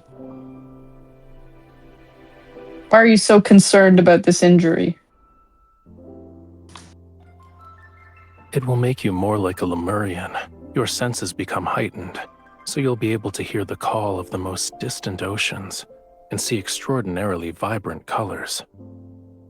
I'm becoming a sea vampire? Is that what's happening right now? The absent-minded... Everyone gets vampires. Everyone gets vampires. He absent-mindedly runs his fingers through my hair. But you are a human. You'll become an outcast on land. Look, I don't have to live on land. Then you'll be unable to hear any sounds unless they're in the ocean. You won't see any colors unless they belong to the sea. Your legs will become too weak to walk on land, and you'll suffer. Seawater will flood your mouth and nose and rise in your throat.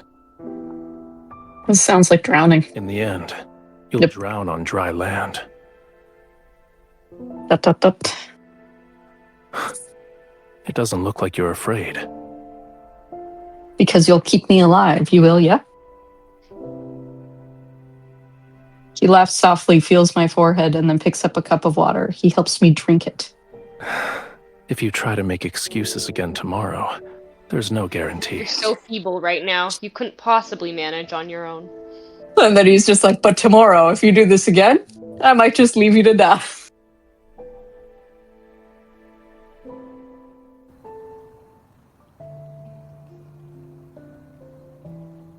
As they slowly recover, Romiro's short summer arrives. The scent of flowers, which had been absent, permeates the wind. At night, I climb to the roof of the temple and look at the port. The people are setting up tall platforms for bonfires. Perhaps they're preparing for the sea gratis festival once again, centuries later. Of course, the Sea Gratis Festival. Once again, to express their reverence for the sea god. Haven't you ever heard of the Sea Gratis Festival? Of course, everyone knows about the Sea Gratis Festival. I go to it every year. To where? The Sea Gratis Festival? Of course. It was once Romiro's grandest festival, after all. People would thank the sea god and pray for his blessings and protection. I already know that Rafayel has no interest in a frivolous festival.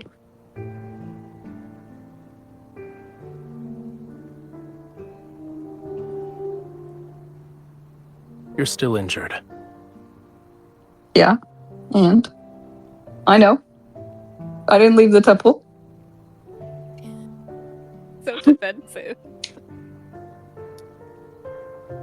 I pat the spot beside me and invite him to sit down. Then I return my attention to the conch shell in my hand. I'm just walking around with a conch shell. It sounds terrible. Sounds terrible. It's like, you suck at this. What was that? I'm trying to play the conch shell. I'm not good. I'm sick. You suck. I'm ill. Why did it sound like He a twirls a saxophone? flute. Because I'm not good.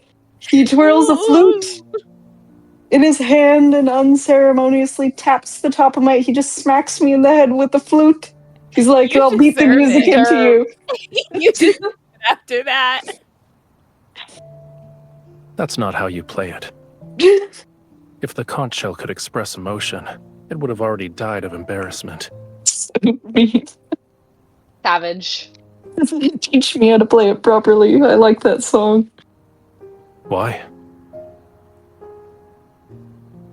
It might be because whenever I hear you play it, all my pain disappears. Just as no one dares to approach the temple without a good reason, no one dares to go near the tower that once imprisoned me. I thought escaping from the tower would make me feel better, but I guess not. Your cage isn't in that tower. You can't leave the temple or the tower. You're afraid of losing the freedom to go where you please. Once your wound heals, nothing will be able to restrain you. The conch shell is taken from my hands as Rafayel brings it to his lips. He's testing it out. Listen carefully if you want to learn.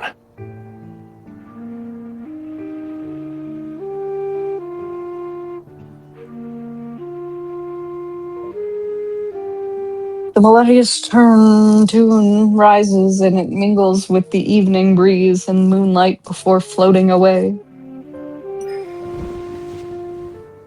I take a little snooze. I lean against Raphael's shoulder and let the vibrations from his chest seep into my bones as he plays something in the depths of something. We'll never know. In the depths of my heart trembles. This entire region shouldn't be unconquerable obstacles in your search for freedom. No matter how many identities Romiro's people bestow upon you, you aren't obligated to fulfill them. You need to be willing to accept those roles. One of those identities is the bride of the sea god. What if I don't want to be her? Then don't be. But I feel a bit reluctant to just let go. I let out a long sigh and gaze at the lights that extend from around the temple to different places. I used to love Romiro. I wanted to protect it forever and save it from the prophecy. Unfortunately, it abandoned you. I'm just a tool to the citizens. They believe I will save their lives. Do you want all these people to disappear? If I said I wanted that, would you carry out my wish? If it would make you fall in love with me. Well, you would kill an entire city. I tried to imagine their deaths, but I doubt it would make me happy. What would make you happy then? When I don't respond, he hands me a long scroll. Those ladies in waiting delivered it. I look down and notice several ladies in waiting at the steps of the temple. They meet my gaze and bow nervously. I suppose they want me to preside over the rituals for the first day of the Sea Gratis Festival. I see. They're representing Romirro in an attempt to win your favor. When the time comes, you'll have to confront many of the people who abandoned you. With apparent playfulness in his eyes, he brushes aside a strand of my hair that the wind had blown across my face. How will you respond? What would you do? If it were me... His fingertip moves down and rests over my trembling heart.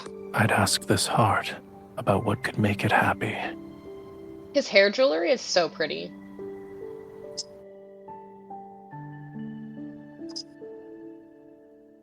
Yeah.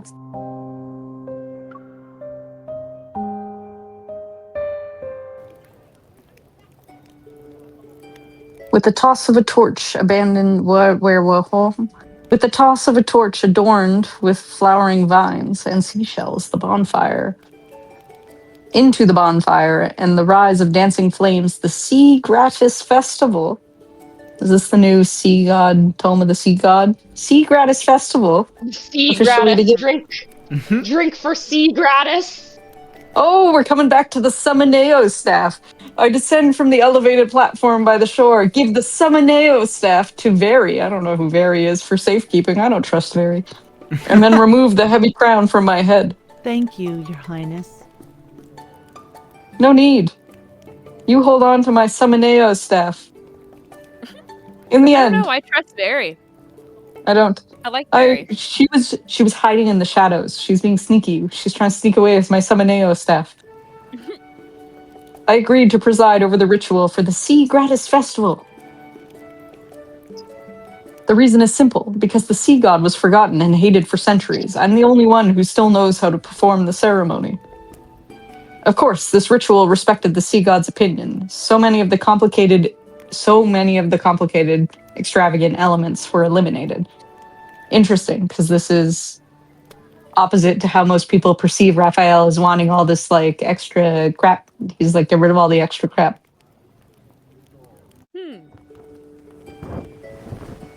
Why did you think the sea god would enjoy a dance that looks like crabs are fighting? He doesn't want to be here at all. It's better to save your energy and make more fried shrimp cakes instead. These are actually delicious. It's an ancient dance that was passed down for generations. It's supposed to display the sea god's majesty. Actually, you have a point. It does look like crabs fighting.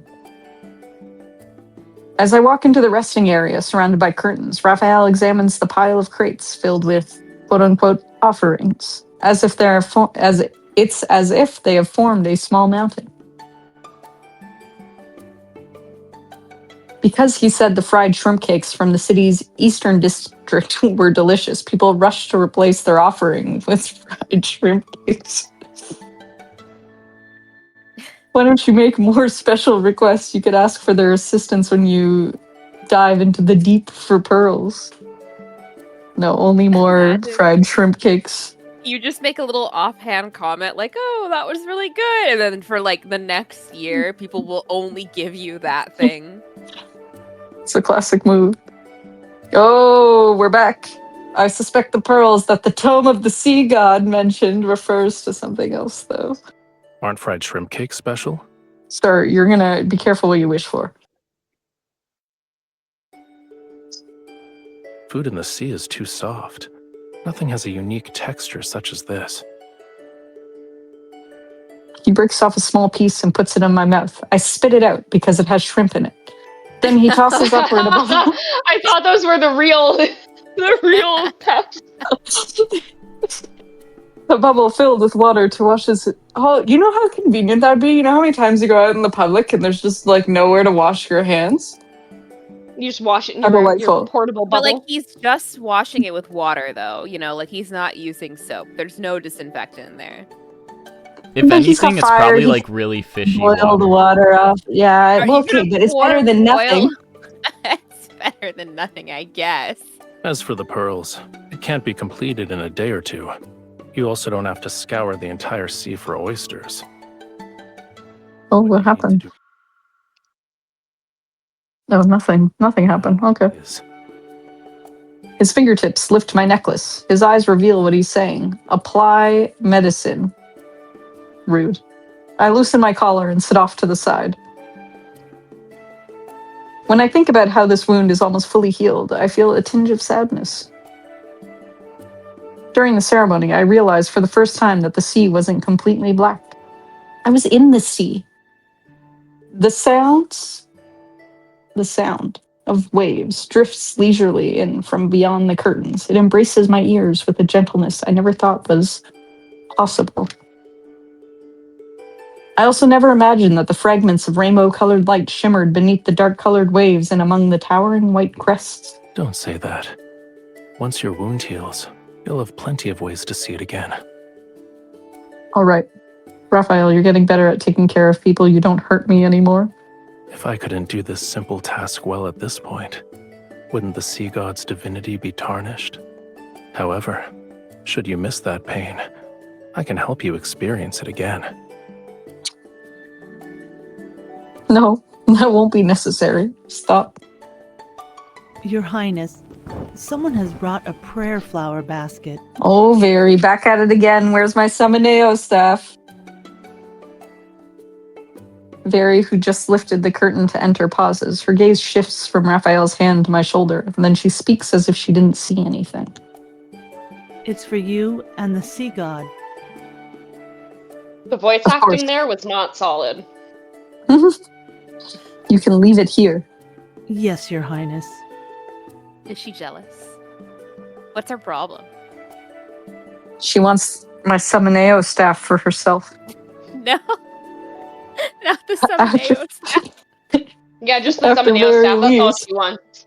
That's what There's she nothing wants. else here. Not a single thing. She just wants my Summoneo staff. I pull my clothes back up and silently glare at Raphael. I bet new rumors about us will be circulating around the city tomorrow. Such as? It's hard to say. Perhaps they'll mention the sea god's bride in broad daylight doing, oh wait, that's not right. The people shall speak of her doing this and that with the sea god in the dark hours of the night. What exactly is this and that? I don't understand. The prayer flower basket floats into Raphael's hands. He lifts the red, blue, and silver ribbon. Then he fiddles with the seashells inside the basket. What does this basket of seashells represent? It's just a basket of trash. It's like, here's a bunch of sea trash I've picked up off the ground for you. Enjoy. It's one of the I'm glad traditions. you're reading the lines as they're written. I'm glad It's one of the you're really traditions covered all the style. of the Sea Gratis Festival is to go around. Every household does it. They prepare flower baskets filled with sea trash and seashells to exchange with others. Sea trash. The more beautiful the sea trash / seashells, the more beautiful the blessings they represent. It's how one can convey well wishes to the people. Are you saying you're anti-seashell? I'm saying I'm anti-handing me a bucket of sea trash. But why? A bucket of why would sea trash. They may as well Why just would give it- you a bucket of sand in the ocean. Like, why, really? I like sand. Why would anyone want to exchange seashells with me? I have made it known I do not wish to have any. I tuck that thought away and pretend to be interested as I take the flower basket.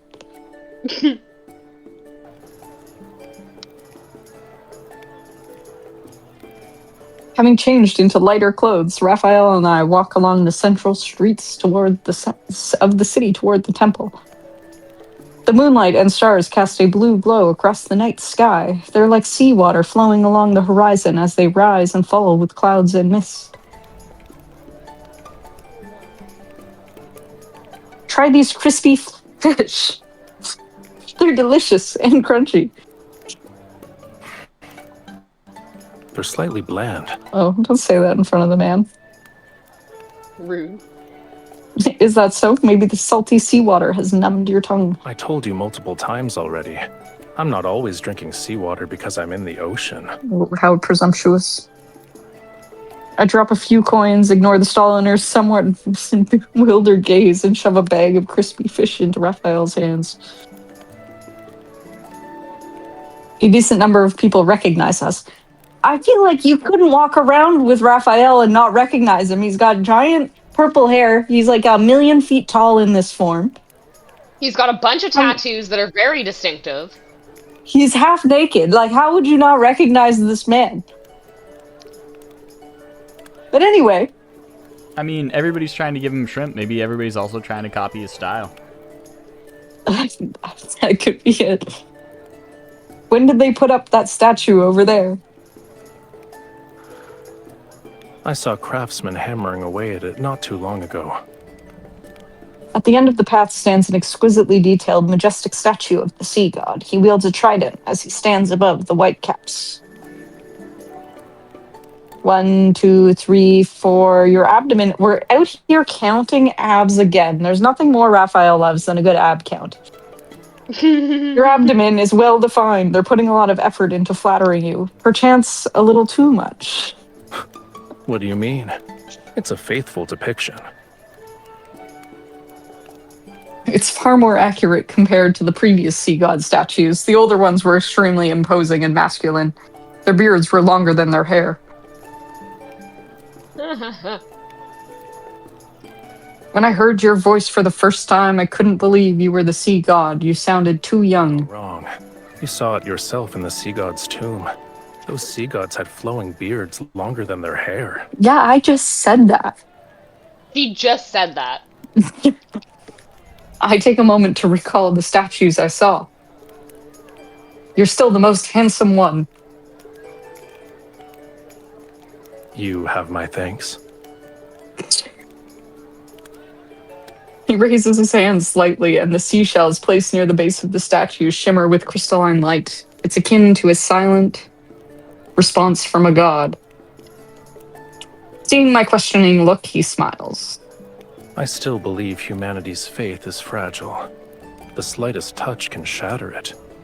However, the meaning of festivals is equally important, whether they are here or where Whalefall City used to stand. Just for today, I can let them be happy for a bit. It's not difficult.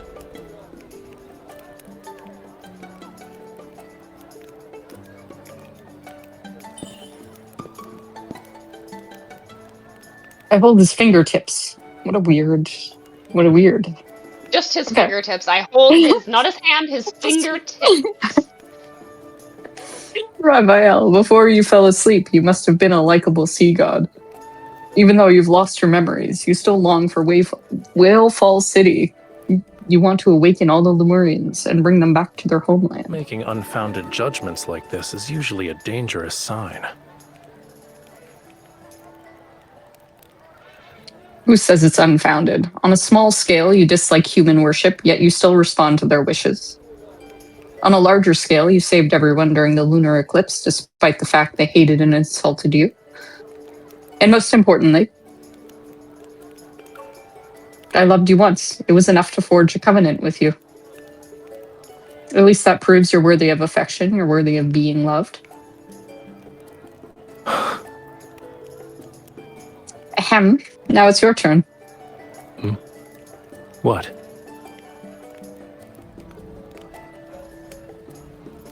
I gave you plenty of compliments. Isn't it your turn to compliment me now? Just taking turns complimenting each other. Your eyes are bright. Your hair is soft. And you remind me of a proud little crab when you smile. When you're angry, you're like a prickly sea urchin. One of his compliments is just, you have soft hair. Is that the best he's got? You are a crab in a sea urchin too. That's pretty good. Yeah. Does that last part count as a compliment? Of course. If you lived at the bottom of the sea for thousands or tens of thousands of years, you would know how precious it is to see even a sliver of vibrant color. I open my mouth, but I am unable to find the right words. The basket in my hand sways slightly. I lower my head and I see a little girl slipping a pink seashell into my basket while taking another one. Just take all my sea trash. Don't give me more. After we make eye contact, she immediately scurries back to her mother, who's in the stall selling crispy fish. I very briefly read that as crappy fish, and I'm like, well, that's just we don't know. The stall owner struggles with how she should respond. Then she gives me a forced smile. See? The people here like you too.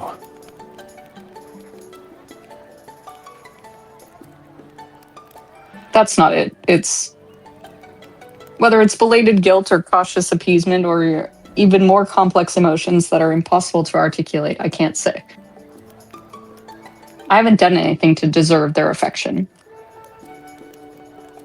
It's because you're you. His hand covers mine, and it moves past the tricolor ribbon on the basket, so his fingers can intertwine with mine. All endearing words suit you perfectly.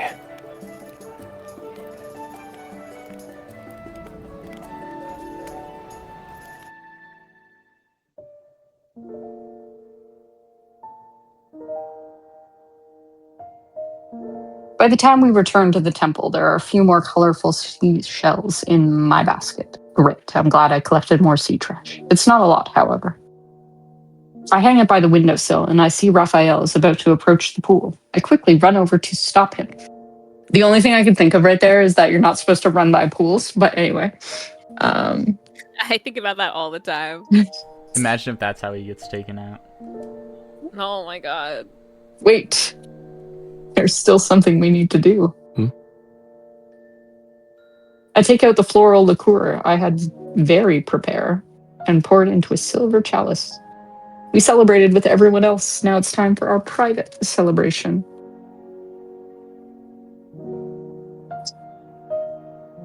The Sea's Gratis Festival is also for lovers. People collect elderflowers during the spring and use them to brew a liqueur.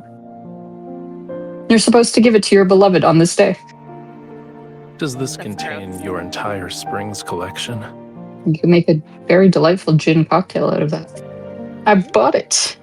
I was still locked up in the tower in the spring. It's all right. I don't mind. You don't mind that she was in prison? I guess. Raphael picks up his glass and gently clinks it with mine. The floral liqueur is sweet and pure.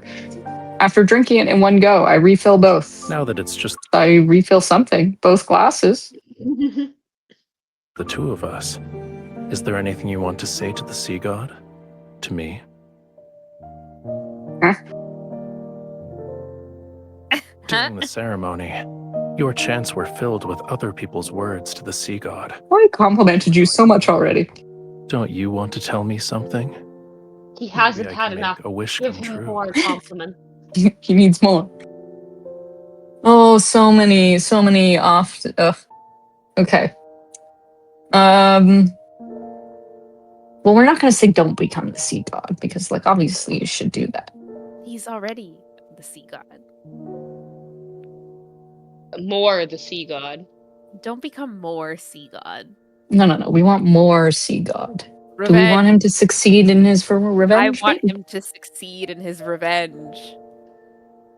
I am going to wish that he falls in love with me soon. Oh my gosh. Then I wish you could fall in love with me soon. Nah, exactly as I just said. That doesn't count. That doesn't count. Why? It's so difficult for you? It's too easy. Oh. Think of a more ambitious wish. As our glasses clink and the floral liqueur slowly disappears, Raphael suddenly holds out his hand to me. You told me that during the Seas Gratis Festival, humans exchange seashells to give blessings to each other. I've already given you a seashell. Shouldn't you give me something in return? I touch the seashell necklace around my neck. I rack my brain for what feels like ages, yet I can't think of anything that would be of equal value. I slip a pearl ring off my finger. I've worn this since I was a child. It's not the pearl that the Tome of the Sea God told you to find. Drink. But I'll give you a blessing that only belongs to this ring. May all your wishes come true. When that time comes, remember to take me to Whalefall City.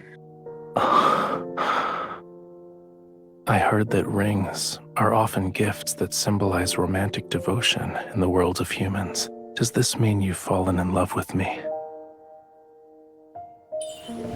Slow down. We do a little come closer. I contemplate his words for a moment before I lean forward and kiss the corner of his lips.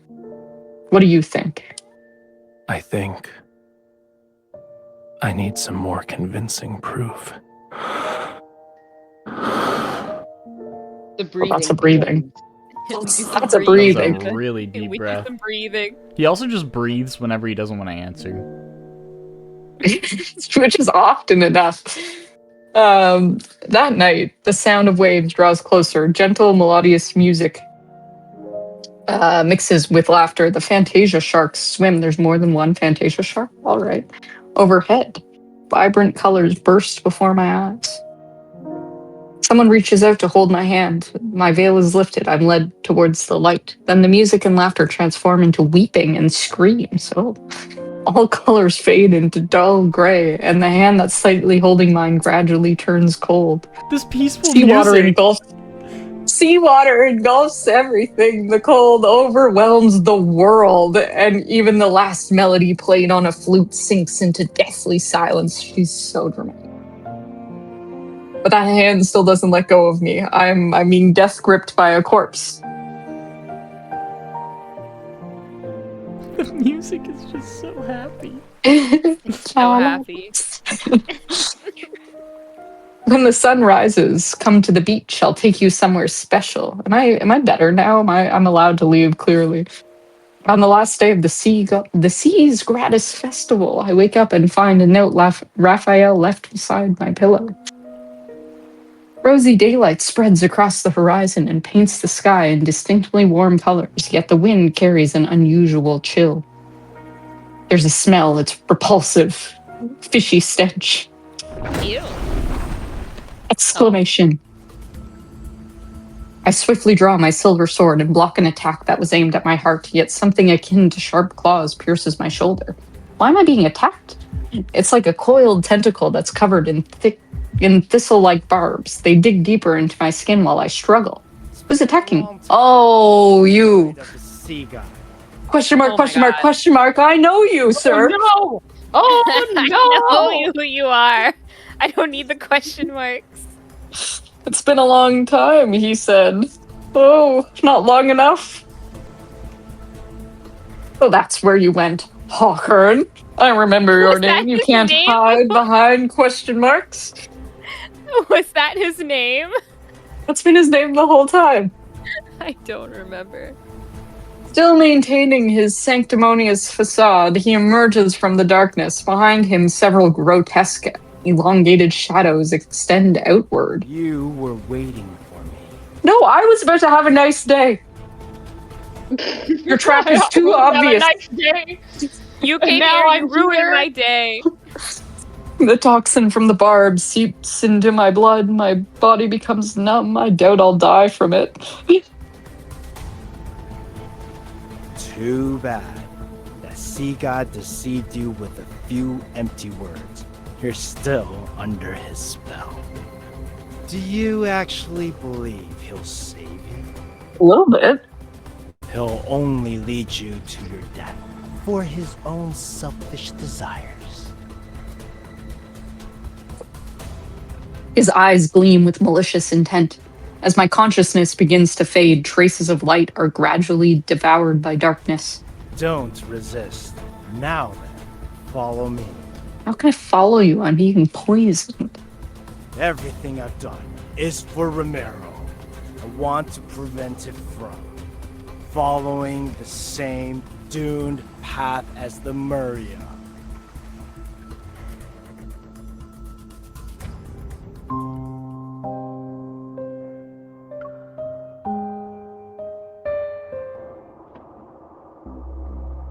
Oh, back in my tower of doom. The pain in my shoulder wakes me as I open my eyes. I find myself in a cage I know all too well. My hands and feet have been shackled. Ew, what happened? Sensing a putrid, fishy smell, I see a massive, grotesque shadow on the wall. It's accompanied by by the sounds of something vicious being torn and peeled apart. I suddenly recall the spell he cast on me, the one he used to control me. Indeed, it's an ancient curse, but it's far too weak to control my bride. These magics can't be wielded by humans. Tell me where you found it.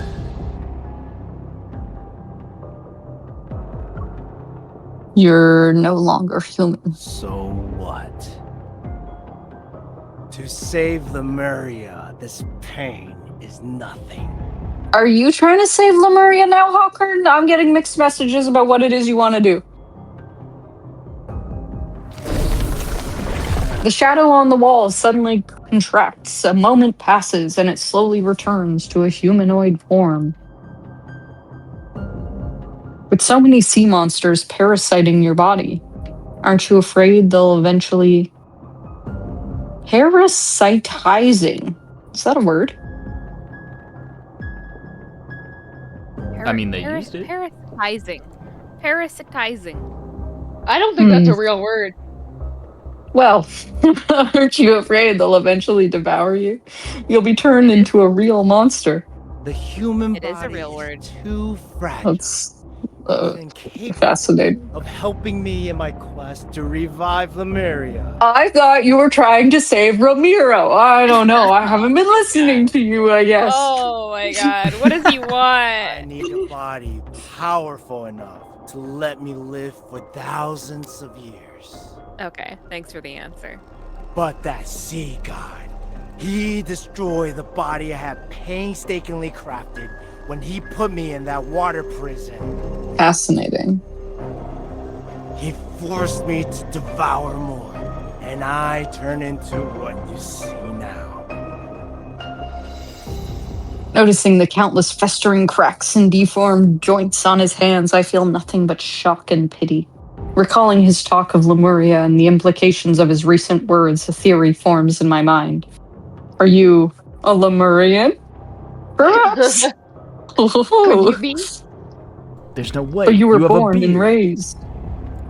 No, we've established that that's okay. Yeah, they can have beards. Oh, they can't. You're right. You're right. My bad. We saw all the long-beard sea gods. He's one of the It's long true. beards. Yes. But you were born and raised in Romirro. Lemuria was destroyed tens of thousands of years. Lemuria was never destroyed. Okay. He yanks the chains, and I'm forced to look into his eyes that are filled with ominous darkness. It's sleeping. It's waiting for me. I don't think it's waiting for you. Once I kill that foolish, selfish sea god, I will become Lemuria's new sovereign. I shall resurrect Lemuria, the only civilization that's glorious enough to rule this world!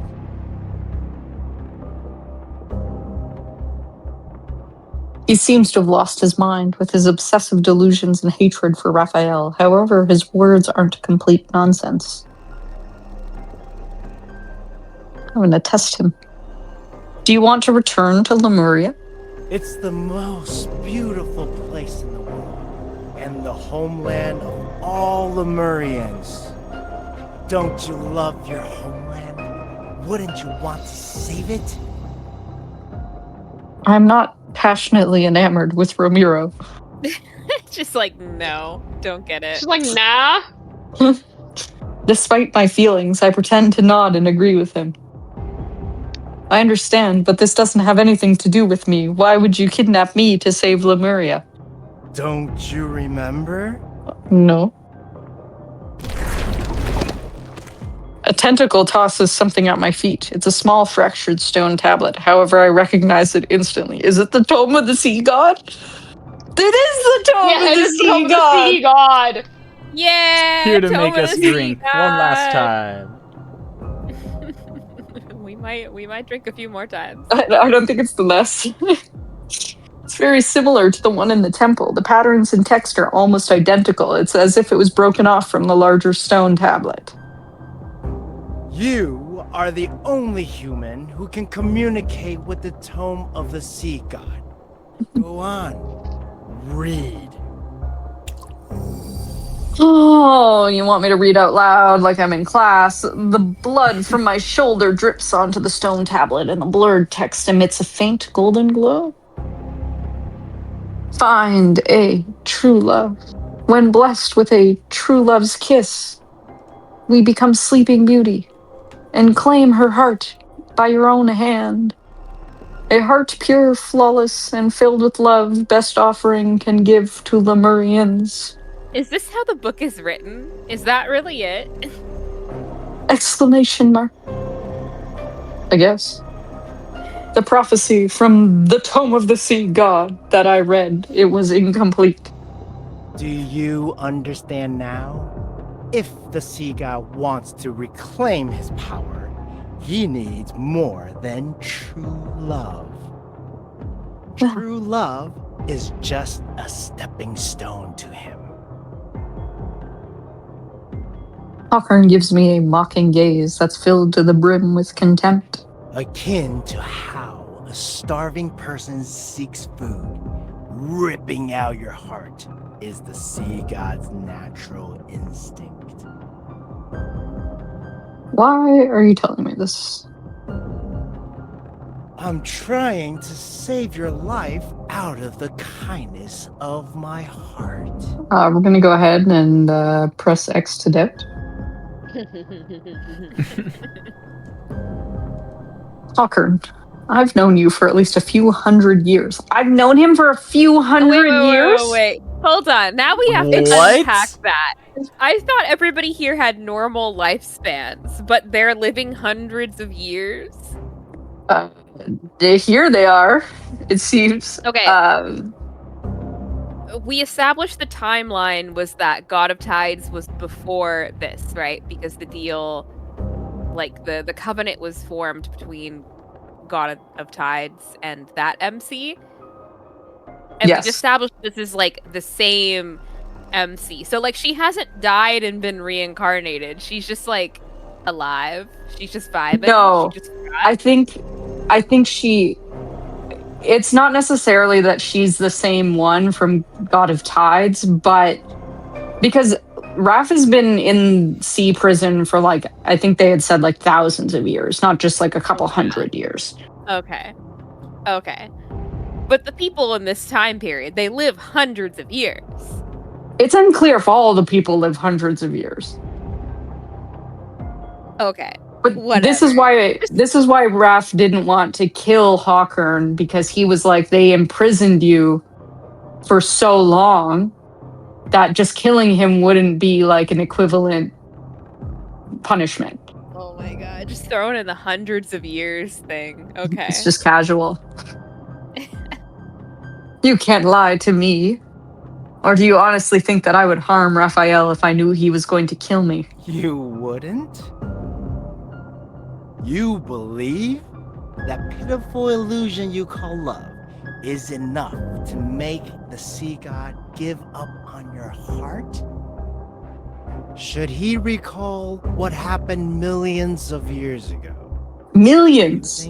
Not even thousands. We're talking millions of years now. What the heck?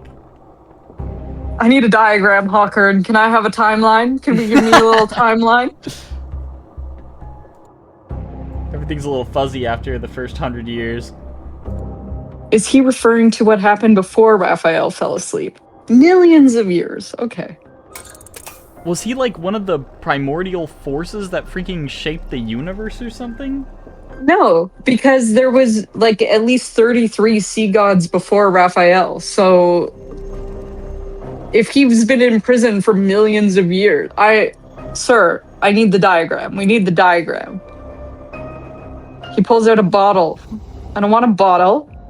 I want a diagram covered in verdigris, and unscrews the stopper. An eerie vapor drifts out. Come, witness from the annals of Lemurian history. We're gonna go on a little trip. See how you and the sea god destroyed the Muria. Because if the implication is that this MC is the same one from God of Tides, then she's millions of years old. That's wild. I hold my breath, but the eerie vapor seeps into my skin in an instant, invading every fiber of my being. Within moments, dormant memories awaken like magma breaking through frozen earth. It burns every blood vessel and nerve in me. It hurts. Searing pain tears through my body. My mind is plunged into chaos, yet something gradually comes into focus. Are you willing to be my follower? Oh, question mark, you're back. Raphael?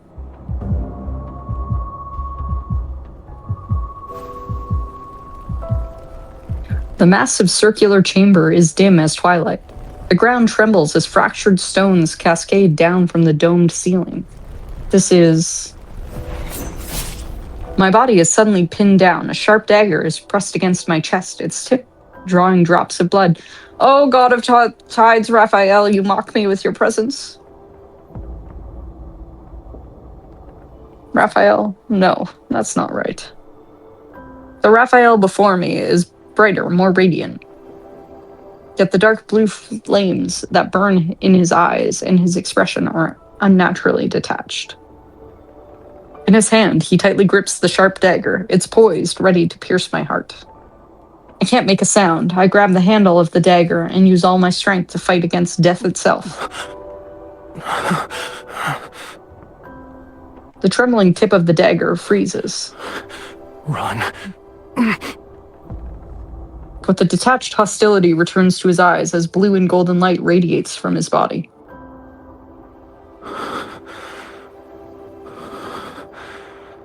As my follower, you must offer your heart to me. A Lemurian bond holds great power, but it's also a chain. The sea god should have no weaknesses or constraints. This would be a higher tier scene if they made his eyes glow blue like they do in other scenes. That would be like super easy to do. I agree. My struggle is futile. The blade sinks deeper into my chest. Blood falls as the pain spreads.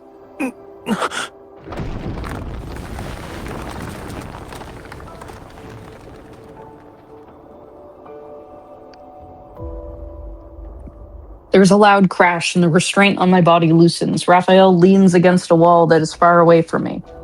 Pain has contorted his face.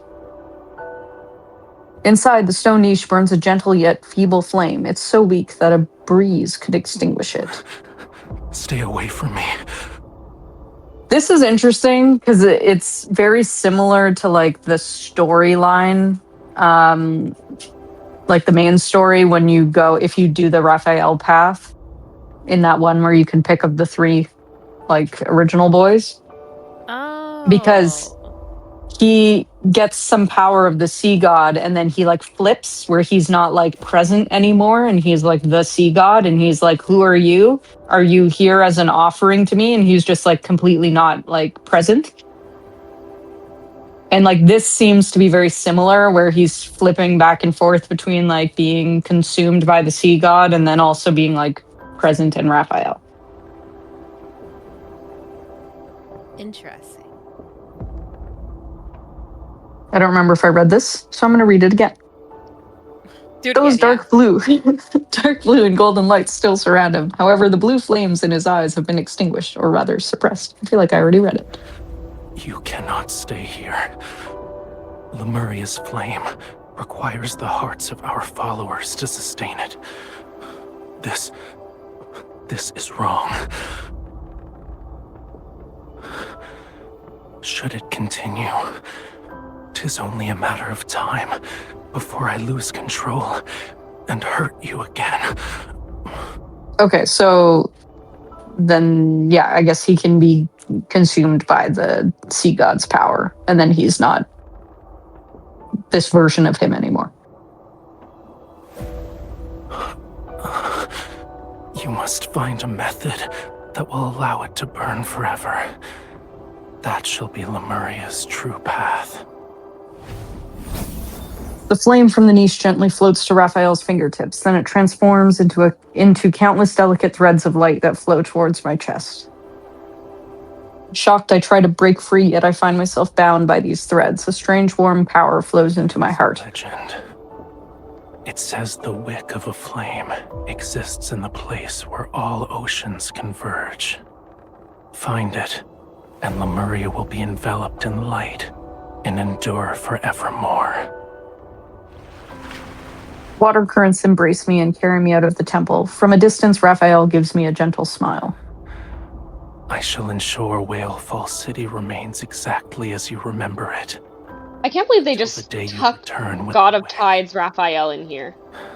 I know. This is my promise to you. I just needed him to have legs. For 'tis Lemuria's vow, a bond everlasting.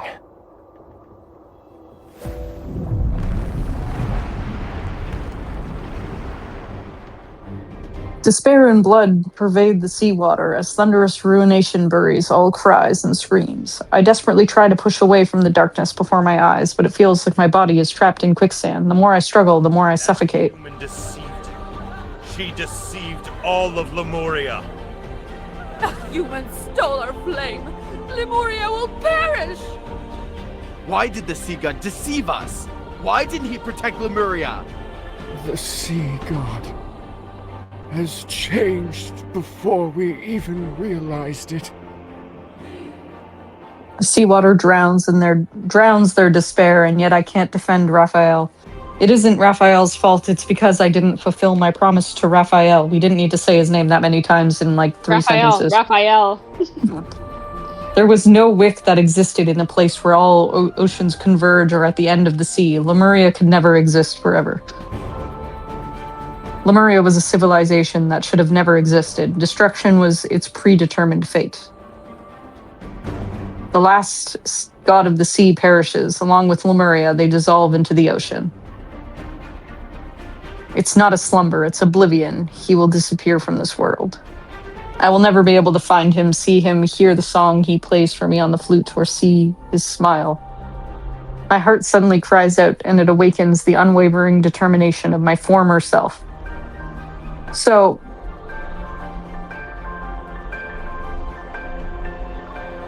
I guess you won't let him die. We're not going to let him die. That's the only choice we've got.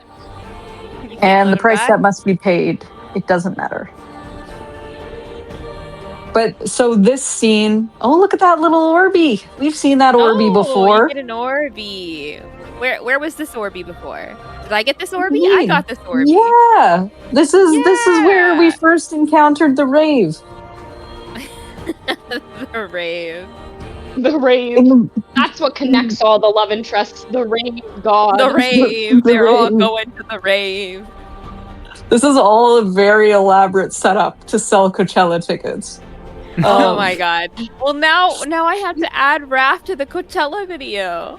Well, he's not at the rave, so you don't have to add him. It's okay. Raphael's not dressed like he's going to Coachella. In the violently trembling deep sea, the Summoneo staff I wield ignites. The cold flames illuminate the gaze. That's a breath. Okay. Shock, sorrow, anger. I can't exactly make out the emotions in his eyes. I see only the mark of a bond on his collarbone. It's like a stream of blinding, bright, burning blood. Countless threads of light transform into ruins. I raise the staff, the Summoneo staff, in case anyone needed that reminder, and let a phantom pierce his body. Why are you We're letting a throwing phantom ghosts. pierce his body? What was that about the blood? Was it blinding, burning blood? What was that? It was a blinding, bright, burning blood.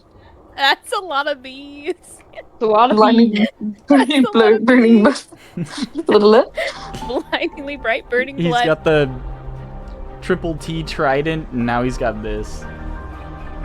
I hear my own heart as I speak. Every single word is part of a merciless command. That would be interesting. What literary devices do they all use? Raph has alliteration down.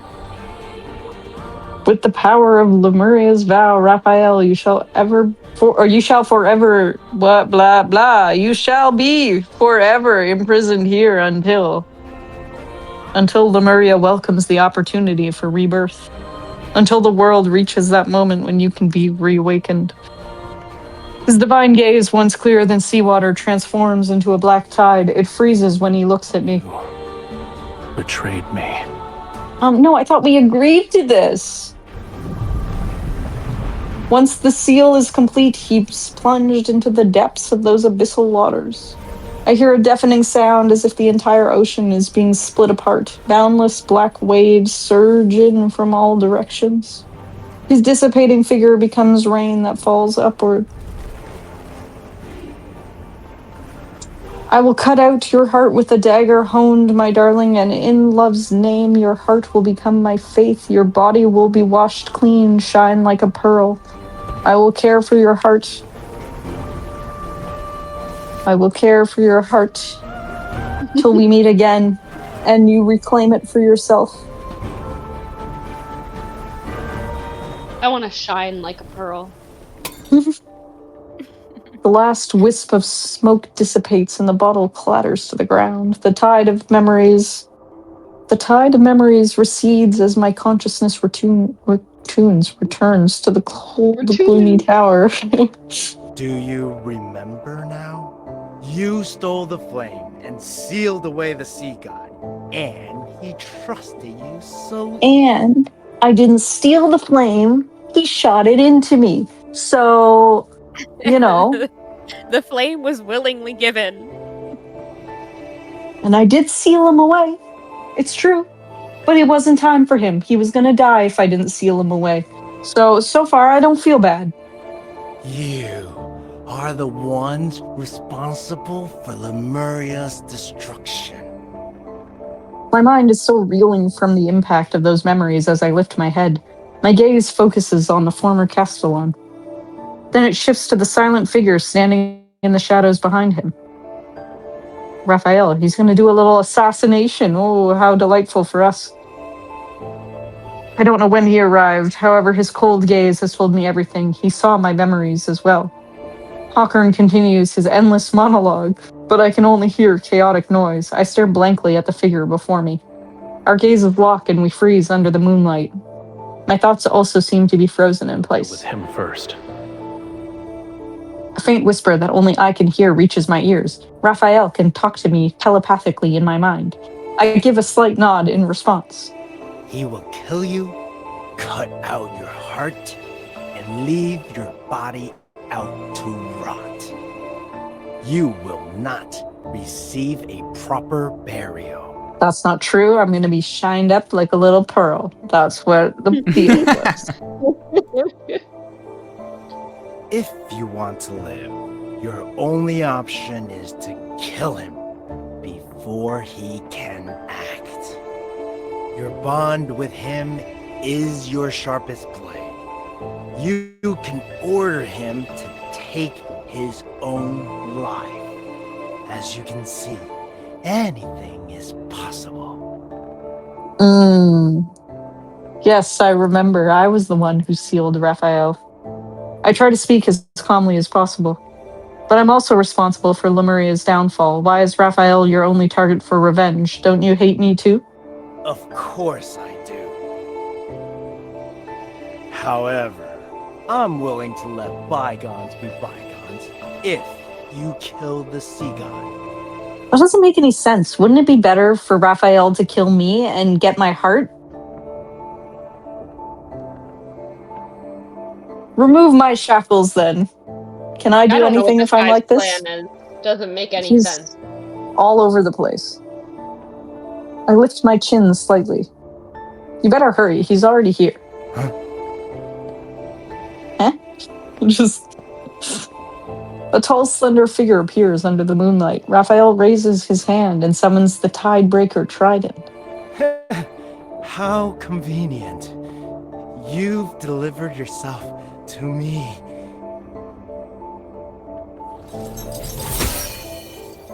The chains that bind me snap. I rub my sore wrist before materializing a silver sword. I like how they always have to specify that it's a silver sword. I take 2 steps forward. In the suffocating silence, Rafayel is the first to speak. It was you. You let Hawkern escape on purpose. He was used as bait so you could find out who sealed you away, and that person is me. Correct. The greatest weakness of Lemurians is that bond. And a sea god cannot have weaknesses. He must kill the person who forged the covenant with him. That way, there will be no one left in the world who could restrain or threaten him. And only then shall he become an invincible god. Regardless of whether it's for Lemuria or for myself, I must kill you. He speaks these cold words. Although I know it's just an act, I can't help but think. Perhaps these words also contain his true feelings. We don't need to say anything else to each other. I raise my silver sword as lightning flashes at the tip of Tidebreaker Trident. Blue, fiery power surges around Raphael's body. Farewell, bride of the sea god. When the tip of my sword clashes with the Tidebreaker Trident, our weapons are diverted to the side. Oopsies, we've killed Hawkern. As the light fades, Hawkern's eyes are filled with terror, yet he cannot move.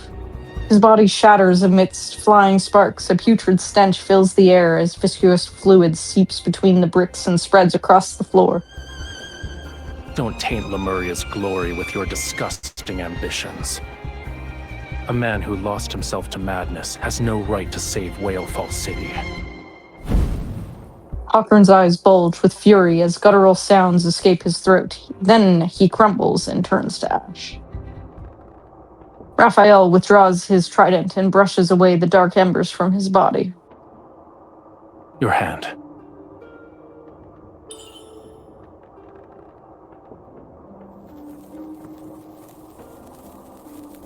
A small flame dances from his fingertips and travels up my forearm. The fluid and bloody marks left by the shackles disappear.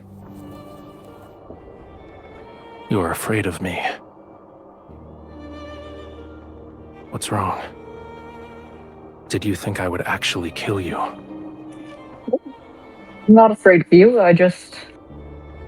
I'm the one who sealed you away, and I'm also the key that will allow you to reclaim your power. You have every reason to kill me.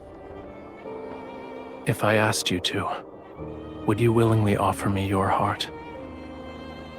I want you to answer honestly. Sure.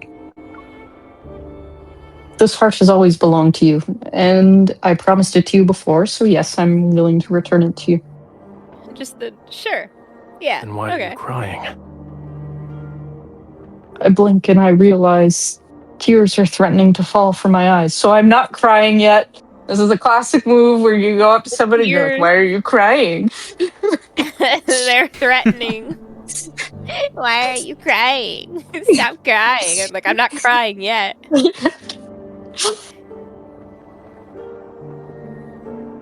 Being willing doesn't mean I'm not afraid of death, and I owe you an apology. I understand it can't erase a fraction of your suffering. His fingertip is cold as he presses it against the spot where my beating heart is.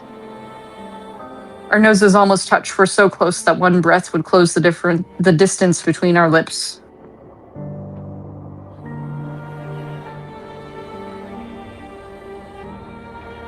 I apparently cannot move on from this. What I want there we go. Is a heart with pure and utter devotion.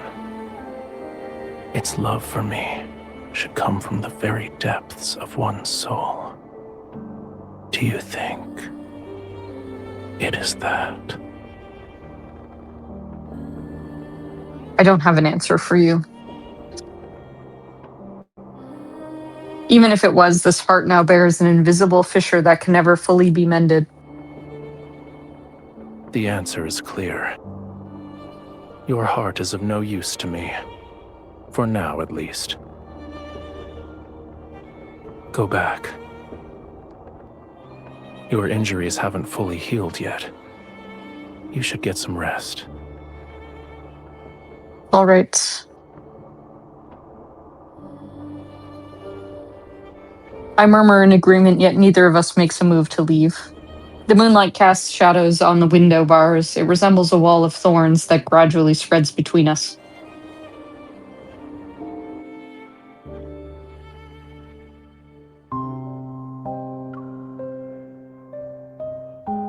Wait, what chapter are we on? What are we on now? 8? We have 2 more. The path from the tower to the temple isn't long. However, it feels as if we've been walking for an eternity. After that day, we continue as if nothing has changed. Yet everything is different. We no longer watch the faint light on the horizon in the morning, nor do we light all the candles in the temple on cold nights. The images from that vision are like an inescapable thorn. It has pierced me and Rafayel. Dusk falls when Rafayel tells me he will temporarily leave Romirro to search for the pearl in the deep. It's mentioned in the Tome of the Sea God. We part ways on the beach. He dives into the sea, his tail catching the sunlight's light in all its beautiful iridescence. The waves and ripples will never settle. Likewise, I will never see him again. On the last night of summer, an unprecedented storm falls upon Romirro without any warning.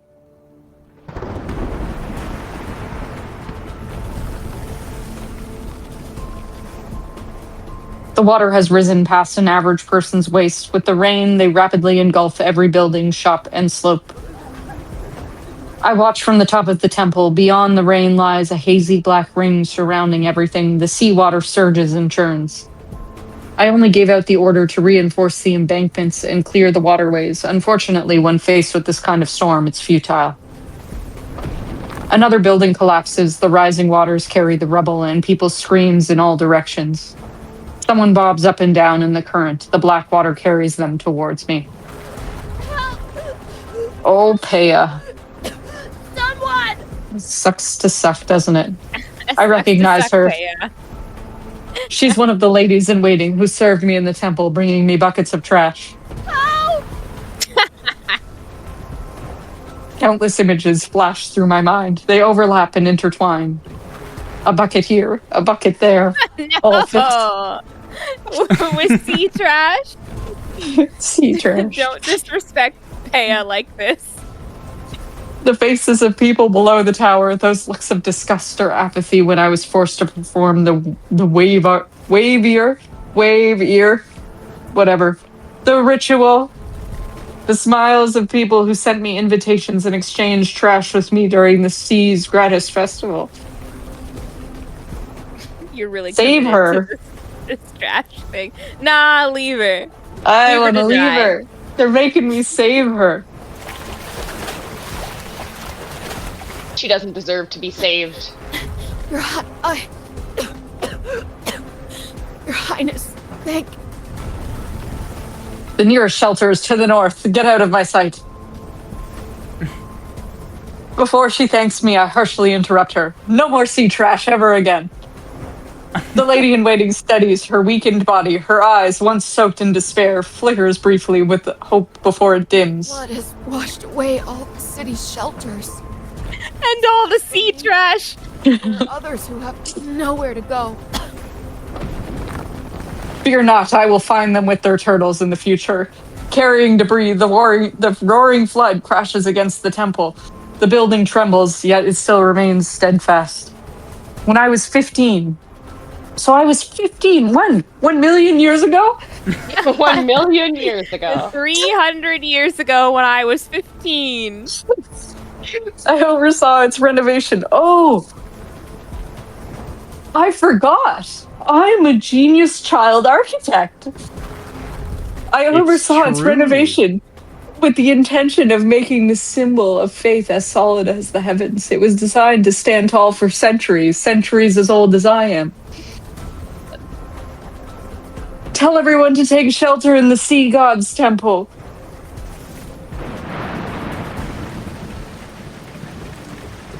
So if Raph Your is a Highness, million years old, we that's a did pretty a big search age and gap. brought the people we found to the temple. Well, I'm apparently also 1 million years old. Well, you're like 300 years old. You were 15. No, I was 15 a million years ago because he's been trapped in the sea for 1 million years and I trapped him there, so... Oh, true. Now you're like 1,000,015. Yeah. No wonder you're a Your good Highness. architect. What am I doing? We did a search. They did? Okay. Where's my Semeneo staff, Very? People who escaped the storm are put into small groups in the main hall. They anxiously wait as I stand next to the statue of the sea god. I look outside. The rainfall wraps around Romirro like a sheet of rough gauze. It covers everything in a deathly white as far as I can see. Turning back, I instruct Very to distribute all the food supplies in the temple. When the storm eases, lead them to Mount Anyuna. It's tall enough, the water won't reach you there. After I give out my simple orders, I ignore the anxious gazes and hushed discussions around me as I turn to leave. Your Highness? Hey, yeah. What if the rain never stops and the flood reaches Mount Anyuna? Then we will all drown together in the depths of the ocean. What if the third night comes? All sounds seemingly vanish, only rainfall remains. Am I gonna pull the raft move where I just walk away? You gotta Jesus breathe really pour. quickly. Don't forget that. You should do that. In from all directions like water. Everyone stares at me as they wait for an answer about their future. I don't know. Why are they asking you? Are you supposed to know when the rain's gonna stop? You're 1 million years Oh, old. Jesus. You could have studied the I am rain for a 1 million couple. years old. She gets older every Actually, no. time. Their gazes instantly freeze. But you're the bride of the sea god. Yeah, I'm not the crystal ball of the future. Someone speaks in a dazed voice, and I smile faintly. The bride of the sea god is still a human that's lived for 1 million years. I thought you understood this hundreds of years ago. Hundreds of years. Why else would you have so easily abandoned me in the past? Is this like a you that's generic, or is this like a person who has also lived for 100 years? It's very confusing. Silence falls over the temple. I sigh. I did not shelter them just so they could bring up old grievances. I've already done everything within my power. What remains is a challenge you must overcome by working together. Don't place all your hopes on me. Suppressing the many uncertainties in my heart, I look at the misty blackness before the rain. My promise with Rafayel isn't valid anymore, huh? If only this heart truly fell in love with him, then he'd prevent the sea from swallowing Romirro and allow me to live. Back when we decided to fall in love, neither of us anticipated what today would bring. I hope the sea he's pleasant, what? Has pleasant skies. My heart aches again as I grasp the necklace he gave me. But What I want is a heart with pure and utter devotion. Its love for me should come from the very depths of one's soul. Do you think it is that?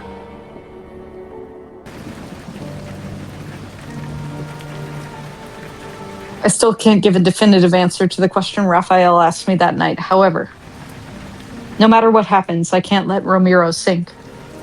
I must survive until the day I see Raphael again.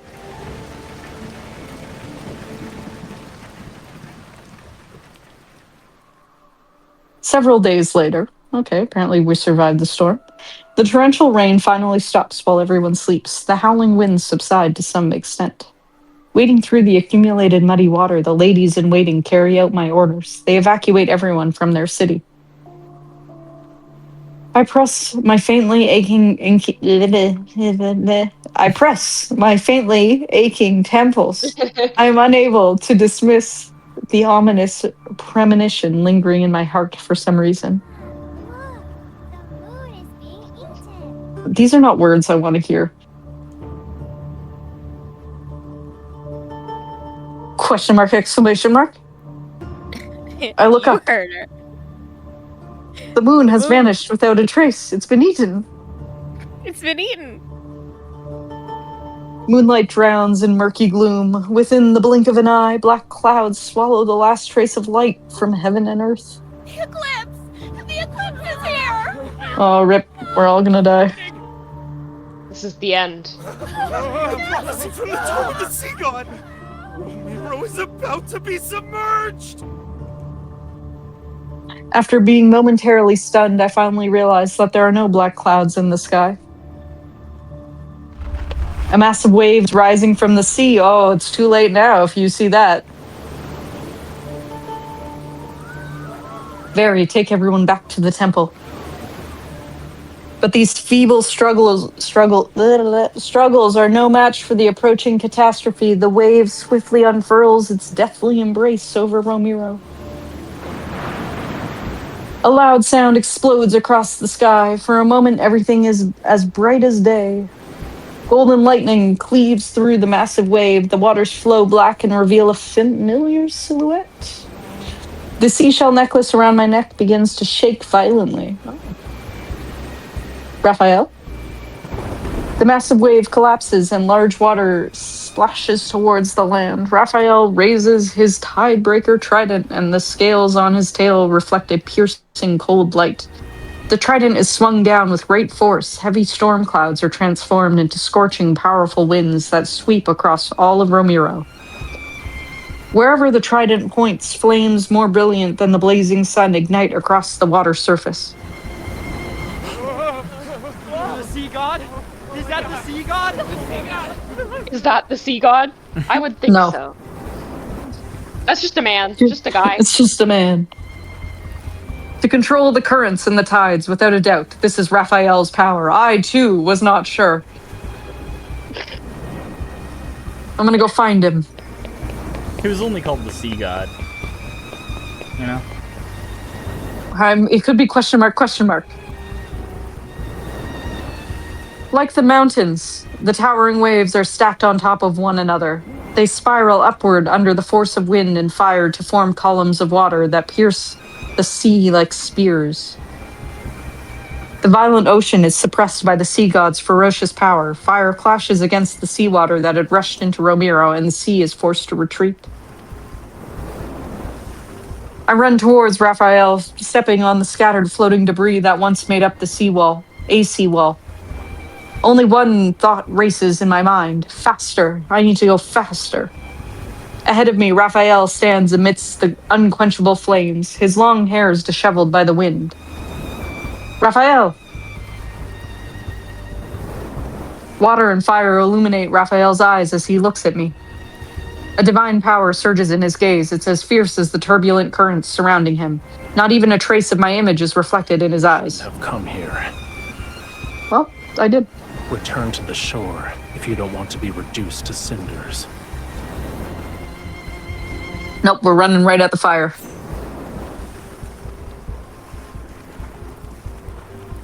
I swing my sword to create a gust. It cleaves the flames, and I leap through the opening to reach Raphael. Ignoring his trident that's positioned as a barrier before me, I grab his rigid arm and forcefully intertwine our fingers. We are going to hold hands now. This is exactly where I should be. Death will greet those who attempt to wield a sea god's power with a human body. But I'm the one who has a bond with the sea god. We're resonating now. I won't die that easily.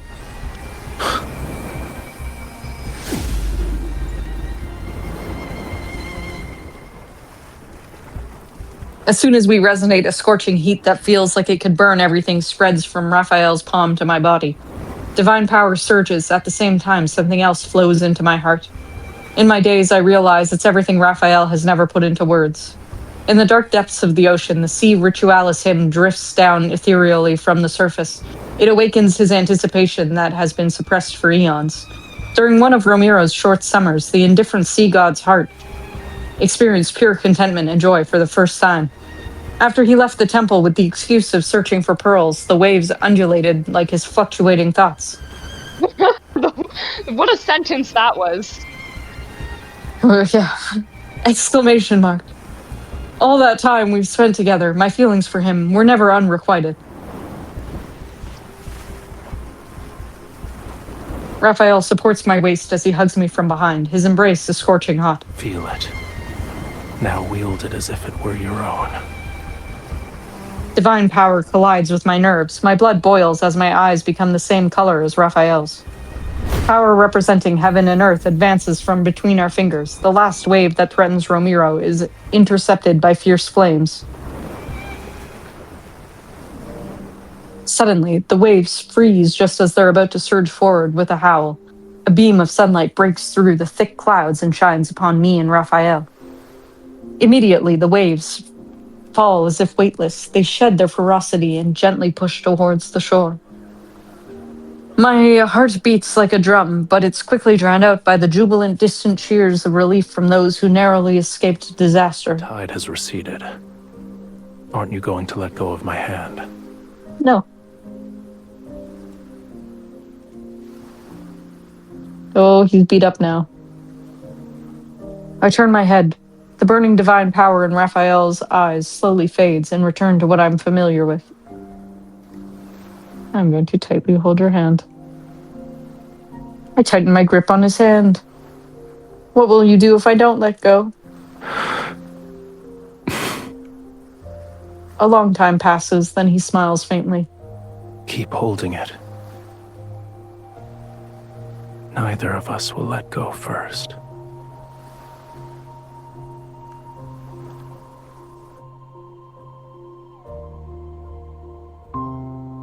Oh, the last chapter. We're finally there. How will it end? Houses that were once submerged reappear. The ships once swept away are pushed back to shore by the waves. People emerge from the temple where they sought refuge. They slowly begin to rebuild their home. After finding some medicine in the temple, I return to the shore by the port. Raphael is leaning against the rocks. He's still beat up. His eyes are closed, and the dim daylight covers his body. His complexion looks paler than it actually is. He's asleep. He's taking a little snooze. I will pet him while he's asleep. Hello, you okay? We're doing a little. Oh, just a little stroke. You could just pet him. Oh, take a little snooze. He needs a little rest after what's gone through. I dip my finger into the ointment made from the gold feather algae. Then I gently apply it to the wounds on his arm. Although he appears all right at first, I soon notice several barely perceptible wounds on his body. These are quite perceptible wounds. I don't really know what's going on. No, imperceptible. Can't see him. Be gentle. It hurts. Oh, boo-hoo. You called me fragile, but the sea goddies... That's the sea goddies. Be gentle, it hurts. But a sea god's body isn't that sturdy. Despite saying those words, my movements become slower. I treat his wounds with the utmost care. Weren't you searching for pearls in the deep? Why did you return? You thought I wouldn't? I thought you'd be upset for a longer period of time. I'm not upset. However, That doesn't mean I didn't care. His fingertip touches my palm and gently traces one of its lines. A Lemurian bond grows stronger with love. The deeper the connection is between the two parties, the more powerful it becomes. Back then, our bond was so powerful that you were able to seal me away for thousands, no, tens of thousands of years. Look, stop adding, changing. We were millions, now we're tens of thousands. Only a love with such pure and utter devotion is capable of doing that. You're jumping to conclusions. What if I didn't seal you away because I loved you? The truth. Go on now. Well. Sealed him away to get rid of him. Why did you seal me away? His gaze is steadfast yet composed. He's waiting for me to give the answer he already anticipates. I surrender to his reasoning and gently kiss his cheek. I will give no answer. He caught me. You aren't wrong. After I finish applying the medicine, he stretches his body and brushes away the sand that's clinging to his skin. I heard you protected many humans. Yes. At the end of the day, I can't bear to see so many pointless deaths. I still don't like Romirro, but I can't bring myself to watch it perish. You didn't do anything wrong. Watching your kin march toward their demise is a pain more excruciating than dying. Rip because he watched all the Lemurians die. That's very sad. You didn't force yourself to endure that suffering. Well done. Immediately, his tone shifts as he puts on a faux serious expression. Little grouchy face. However, I know it's his line. I have objections in regards to letting those humans turn my bedchamber into a filthy mess. That's fair. It's not that bad. At least your pool was cleaned. I already ordered a few people to clean it. I promise your bedchamber will be spotless. Good. He pushes himself up, but pauses as he's about to stand. What is it? It's nothing. That's suspicious. It seems like something.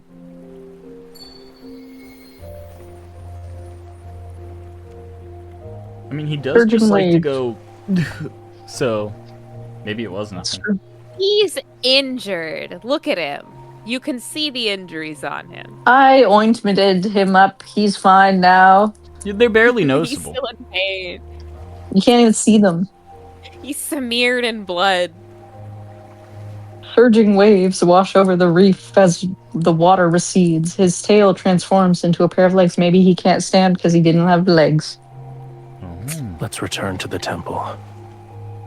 I need to see its condition to feel at ease. Okay, an interesting note at this point, he doesn't have his hair accessories or his face accessories. Oh, they're gone. He's basically naked. I don't know if this is on purpose or not. Is this a bug? Bug. I don't think so. I don't know. It just makes him look... He looks cute like that, though. Like, he looks messy. It's just very odd. I nod a second later, then notice a small crack in the necklace's seashell.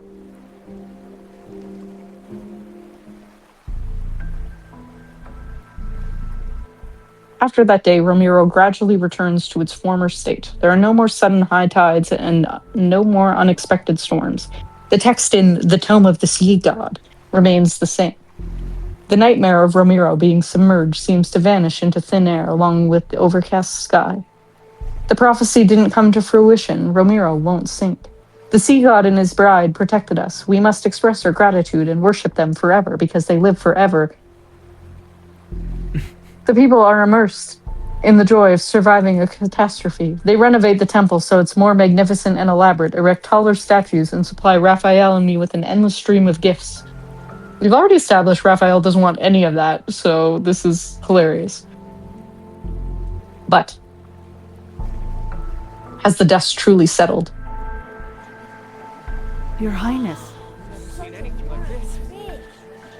Passing through the crowd of onlookers, Fairy hurriedly approaches. She bows before me. On the shore lies a dead, enormous silver fish. It's almost as long as several adult men if they were laying down and lined up in a row. That's very weird that they specified it like that. But okay. It was discovered by the fishermen who were preparing to set sail this morning. We don't know if the fish washed ashore after it died or beached itself. Maybe this enormous fish is a good omen from the heavens. We might have a bountiful fishing season in the near future. I approach the creature to get a closer look. The unease that has been lingering in my heart grows heavier. If I'm not mistaken, this is the Calamitis Piscis? That's been mentioned. Calamitis Piscis. That's been mentioned. It has never been mentioned. I have never heard those words. Of course, the Calamitis Piscis. How could you forget? We forgot the Calamitis Piscis. I'd like to forget it again. It's a harbinger of misfortune, an omen of disaster. The dark clouds that appeared during the lunar eclipse haven't fully dissipated. No, I don't want to say it again. And the Calamitis... Say it. Maybe it's like Pisces, Pisces. like Pisces. Say Pisces. It's not. It's Piscis. Piscis disappeared. Romirro can still sink below the waves. For now, I can only act as if nothing is wrong. Worry not. Find a suitable place to bury it and clean up this area. Yes, Your Highness. Give me back my Tome and arrow staff. I was spared thanks to you and the sea god. Yep. The people want to prepare a feast to properly celebrate. They wish to invite you and the sea god. We're too tired. Maybe another day. I understand. We'll discuss it when the time comes. I walk towards the temple, and I tighten my grip around the seashell necklace. The crack has deepened these past few days. The seashell has begun to fracture in other places as well. I don't want to guess what this means. I just need to see Rafayel quickly. Maybe I can dispel some of the unease in my heart.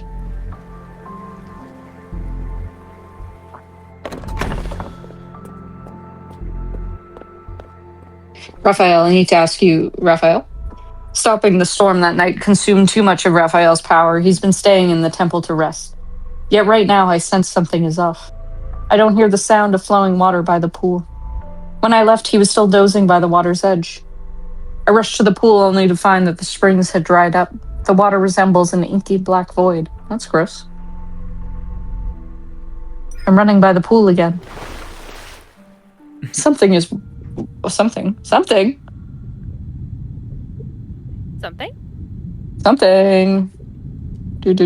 Do.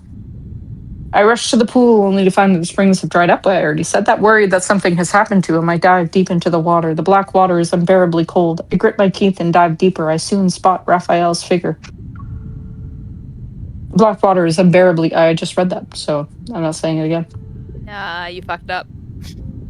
He appears to be unconscious as he sinks into this nothingness.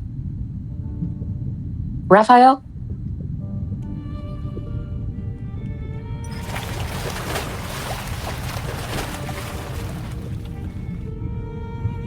Mustering all the strength I can, I grab him. However, I'm not strong enough to pull him up. This won't work. I need to wake him up. We're doing a little resonate. I steady my breathing while I press my hand against his chest. I try to resonate so I can awaken some of his power. Yet time passes, there's still no response. His power is like the dried up spring. With most of it gone, I cannot respond. It cannot respond to my resonance or voice. Why is it like this? You'll never know. After the initial shock, I'm momentarily at a loss. Then I notice the churning currents rushing into the deep. A bold idea appears before me. There's a location that's closely connected to the sea god. I hold the unconscious Raphael tightly against me and swim into the direction of the current. I cannot pull him up, but I can swim with him in a different direction. Cough, cough. Fortunately, my guess was correct. The pool's current is connected to the sea itself, which allowed me to successfully get Raphael out of the temple. I prop Raphael against the reef, recalling how he summoned the Fantasia shark. I make the same gesture he did and bring my hands to my lips. I whistle. After many clumsy attempts, I finally succeed. A skeletal Fantasia shark appears in the distance at the far end of the sea. It swims to my side and uses its rigid, bony snout to give a friendly nudge to my hand. Can you take Raphael and me to the sea god's tomb again? He's dead. Now I'm going to put him in his tomb. It doesn't seem to understand what I'm saying, so I repeat myself several times. Finally, it extends its fin bone, and gestures for Raphael and me to climb up onto its back. Thank you. It's fin bone. It's fin bone. It is skeletal. It gestured with its fin bone, yeah. After I steady Raphael on its back, the Fantasia shark turns around and transports us to the ocean's depths.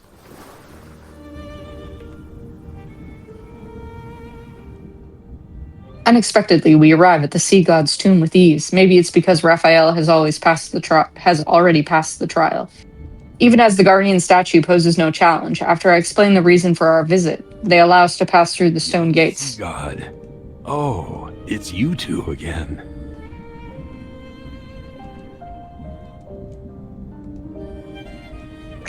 Your quintessence, I am here to make a request. I need your help. The statue of the sea god with a long beard lethargically lowers his weapon. He slowly turns his head to look at the unconscious Raphael. He is about to fade from existence. Exclamation mark. He still needs to reclaim his true power. Yet he almost exhausted the small amount of divine energy he possesses. This could be an interesting lore reason for Raphael not to often use his powers in current times, because he's not fully reawakened. Yeah, he's still kind of restricted and chained. Yeah. And we don't see him really use his powers very often in present day. What did he do to end up in such a state? What a shame. He will become the youngest sea god to fade away in our history. Several more sea god statues move out from their stone niches, and they soon join the discussion. Is there a way to save him? He can't fade away like this. Of course. He needs true love. He needs a heart that loves him unconditionally. When he obtains the power to protect Lemuria, and the ocean recognizes his ascension to godhood, he will live for a long, long time. An almost immortal life. He has lived millions of years already. I can't take this anymore. This is the only way to save him. A heart that loves him unconditionally. I recall the hidden prophecy from the Tome of the Sea God. A heart that's filled with love is the best offering for a Lemurian. Will my heart be enough? Can my heart save him? The sea gods... I don't know, they'll tell me now. The sea gods speak in hushed tones. Then the statue of the sea god with a long beard extends his hand toward me. Are you willing to try? Well, isn't that what I'm suggesting? Of course. It will hurt. Bear with me for a moment. I'm gonna measure my love. Alright, let's go. The ancient sea god clenches his fist, and a sharp pain shoots through my heart. As he guides the process, several threads of gentle light are drawn out strand by strand as they float into Raphael's chest. Enduring the lingering pain, I place my hand over him and try to resonate again. There's a response. Your pure heart. and the devotion from your love is enough. That's good. However, you will dissipate into sea foam once you give up this heart. Rip. That decision is yours to make.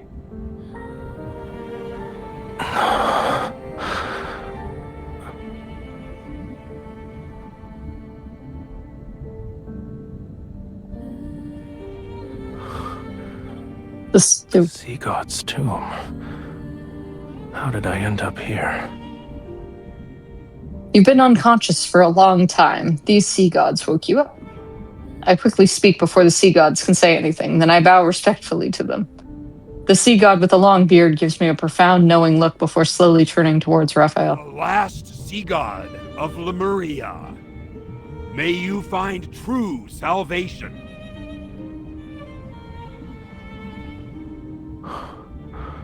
Thank you.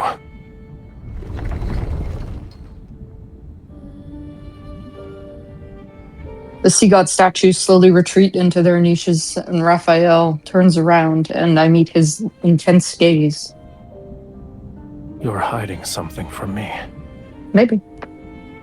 You're the one who's been hiding things from me.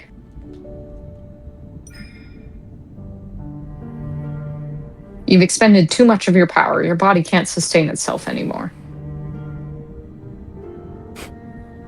Are you underestimating me? Defying a prophecy from the Tome of the Sea God did take a considerable toll on me. But I'll recover in a century, give or take. A century? The prophecy hasn't changed, though. Romirro will still be submerged, yes? So maybe it hasn't been a century since this myth. I need a timeline. I need a on timeline. Oh my gosh. Seeing Raphael's expression, my heart sinks. I was correct. But that doesn't mean it can't be changed. Romirro wasn't destroyed on the third night of the lunar eclipse, so for now, it won't sink below the waves. This is our turning point. Stop frowning. Let tomorrow worry about itself. As for the present... He takes my hand and summons water currents to carry us upward. It's almost dawn. We might be able to watch the sunrise as we head back.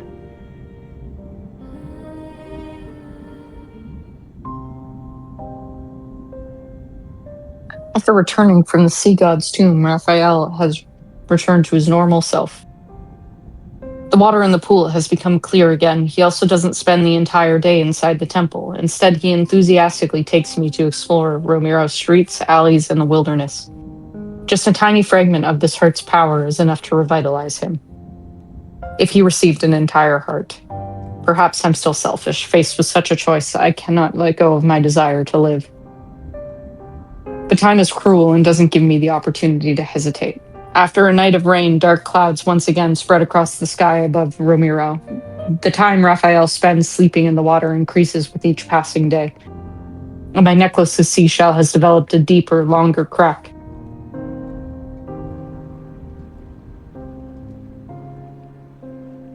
Raphael, the sky has cleared. We should go out to the foot of Mount Anyuna. The rest of my words are stuck in my throat. A large section of Raphael's tail that's immersed in the water has turned a dull gray white. You're overthinking it. Humans have all sorts of hair colors. Why can't my tail change color? That's not right. So, what were you saying about the foot of Mount Anyuna? I was just wondering if you'd like to go out for a walk. He pauses and his tail sways gently beneath the water surface. I'm not in the mood. You can't turn your tail into a pair of legs anymore. Your imagination is getting wilder by the day.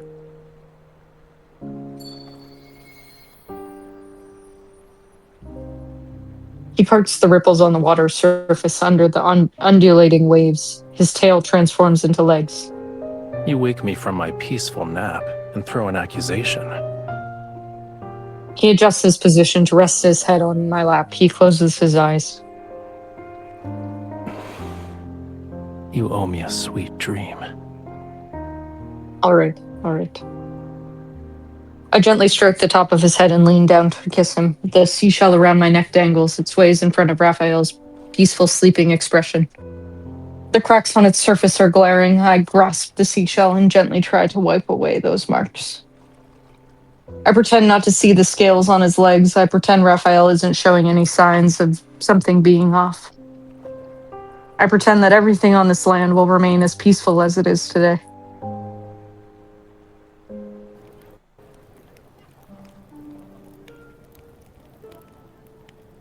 Several days later.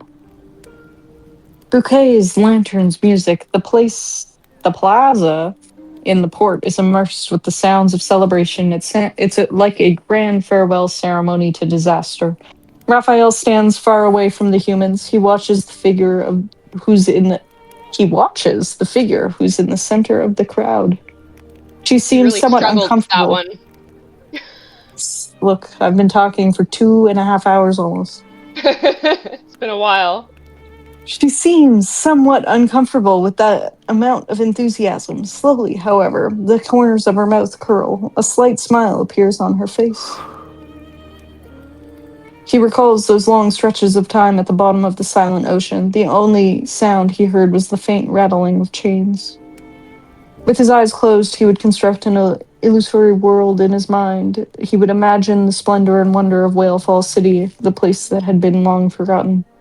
Then a different voice broke into his world one day.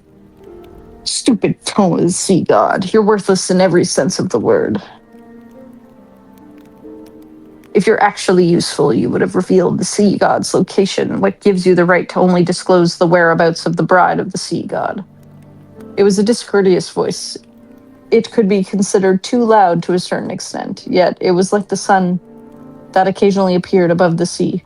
He realized it was impossible to dislike. Using what little strength he had, he spoke to her for the first time. Perhaps their ending was already predetermined from that moment. The sea god must kill his bride to truly ascend to godhood. He must destroy their bond. He refused his fate before, but now he doesn't want to accept this either. We might have to actually bid each other farewell. He recalls the moment when she first spoke his name. With fingertips stained in their blood, he traced his name into the palm of her hand, one letter at a time. Even so, he couldn't intertwine his fate with hers along the lines of her palm. In this way, they were spared from separation.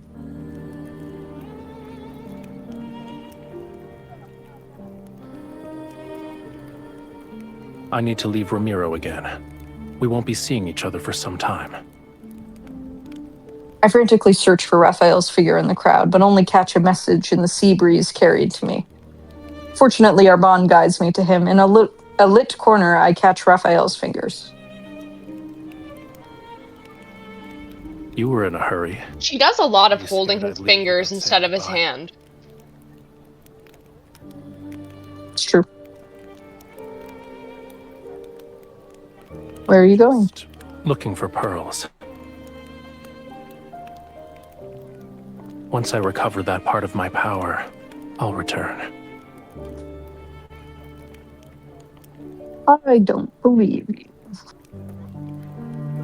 His life force is fading away at an alarming rate. Under the illusion of an intact seashell lies a reality with cracks becoming increasingly more severe. His heart is also riddled with countless wounds. Raphael, is there anything you need me to do for you? Tell me, no matter what it is, I'll do it. Just say that you want your heart back, I'll return it to you. No. How long will you be gone? It's hard to say. Maybe it'll be a year or two, a century or more. Perhaps even longer than that. Don't worry. Even after I'm gone, you and Romirro will survive. This is a god's promise to you. What is he planning to do? If he's making this kind of promise, it means he'll do something that I don't want to imagine. I won't be able to accept it. So, when are you leaving? Let me see you off. All right.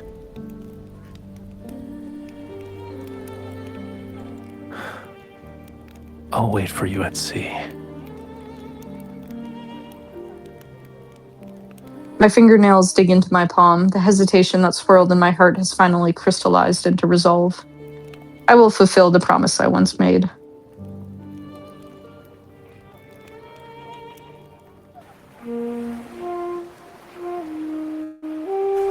I will still shittily play this tune. You're so bad at this. It's a simple melody, yet you still haven't learned it properly.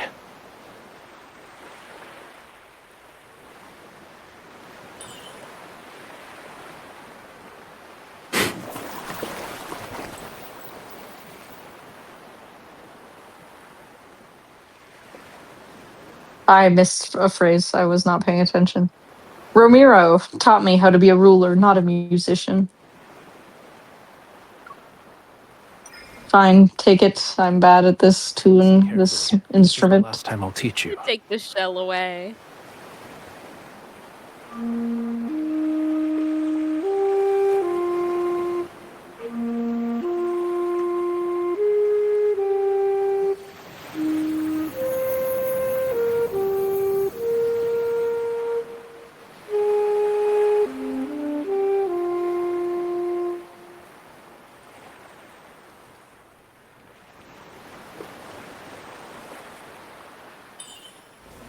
He looks so sad. Well, he's leaving forever right now. The sea inevitably returns to where it belongs and separates from the land.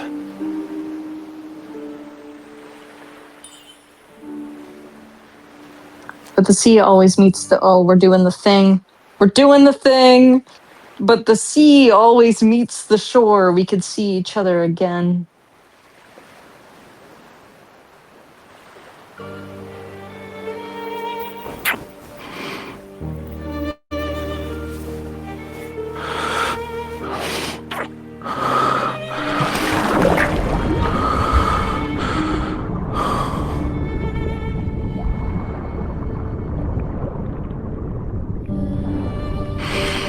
This is a really good kindled.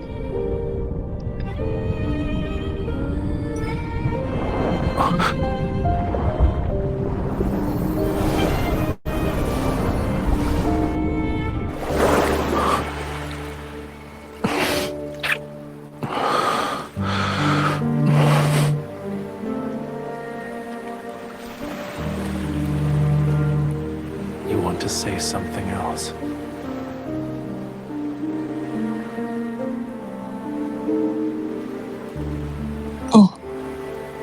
I'll pray to the sea. I hope every ocean current carries something. Carries you to bright, warm places. The sea heard your wish.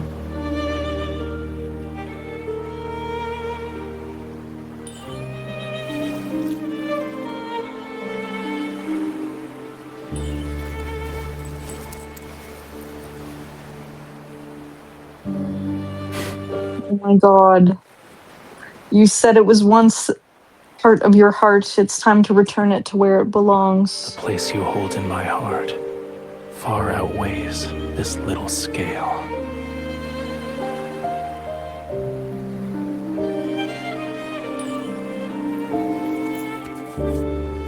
Because of my selfishness, the speed at which this runs is too fast. I took the heart that belongs to you.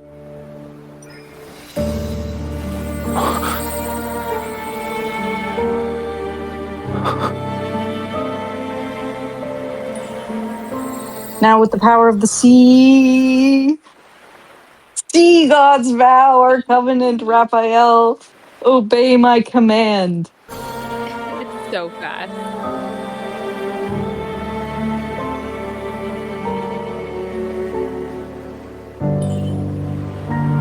Reclaim this heart and end our everlasting bond. No, I refuse to accept this betrayal.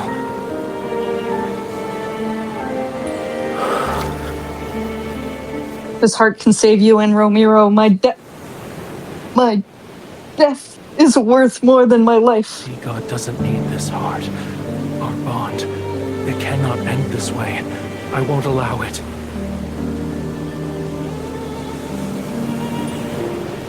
Although our covenant has been broken, I'll become one with the sea and stay.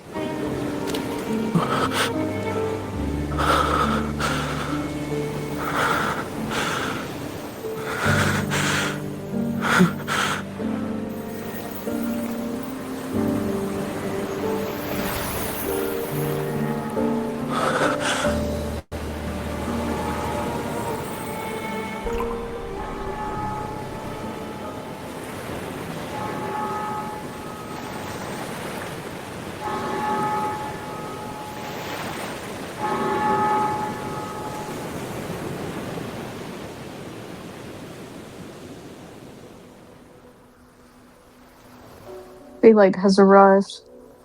The tides surge, waves build upon waves. They're so powerful that they scatter the clouds in the sky.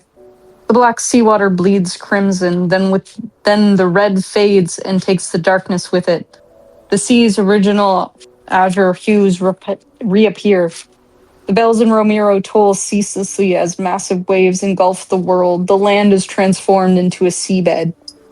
Seawater envelops every house, every patch of soil, every mountain range. It whispers and returns the memories from millions of years ago. Everyone steps onto a strange yet familiar homeland. They breathe the air that flows in the seawater. Lemurian memories awaken in their blood. So Romero was secretly a Lemurian town all along. Oh. Everybody was Lemurian? Yeah. Phantasmal whales leap from water and return to the sea. That's cute because I believe a phantasmal whale leaps out of the water in Raph's, not wedding card. They swim through the city that has been reborn. Whale Falls City. We were there the whole time. It was there the whole time. What did she die for? Well, it wasn't. It wasn't entirely Romero, about them, but so Whale Falls City is Romero, but Romero was like on land and not in the water. And so when she dies, the sea takes Romero and returns it to its original existence as Whale Falls but City. the people were worried about Romero being overtaken by the sea as their apocalyptic event. And so part of it seemed to be we're stopping this apocalyptic event, but in the end it was gonna happen either way. But they didn't know because they didn't have their memories. It. But yeah, she kind of died for nothing.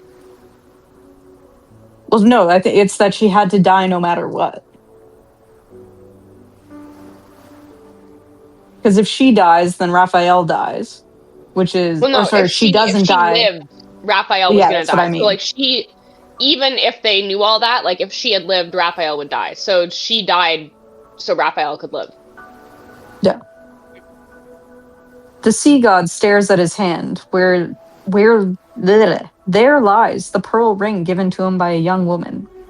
It still gleams with a lustrous radiance. It gently encircles his finger.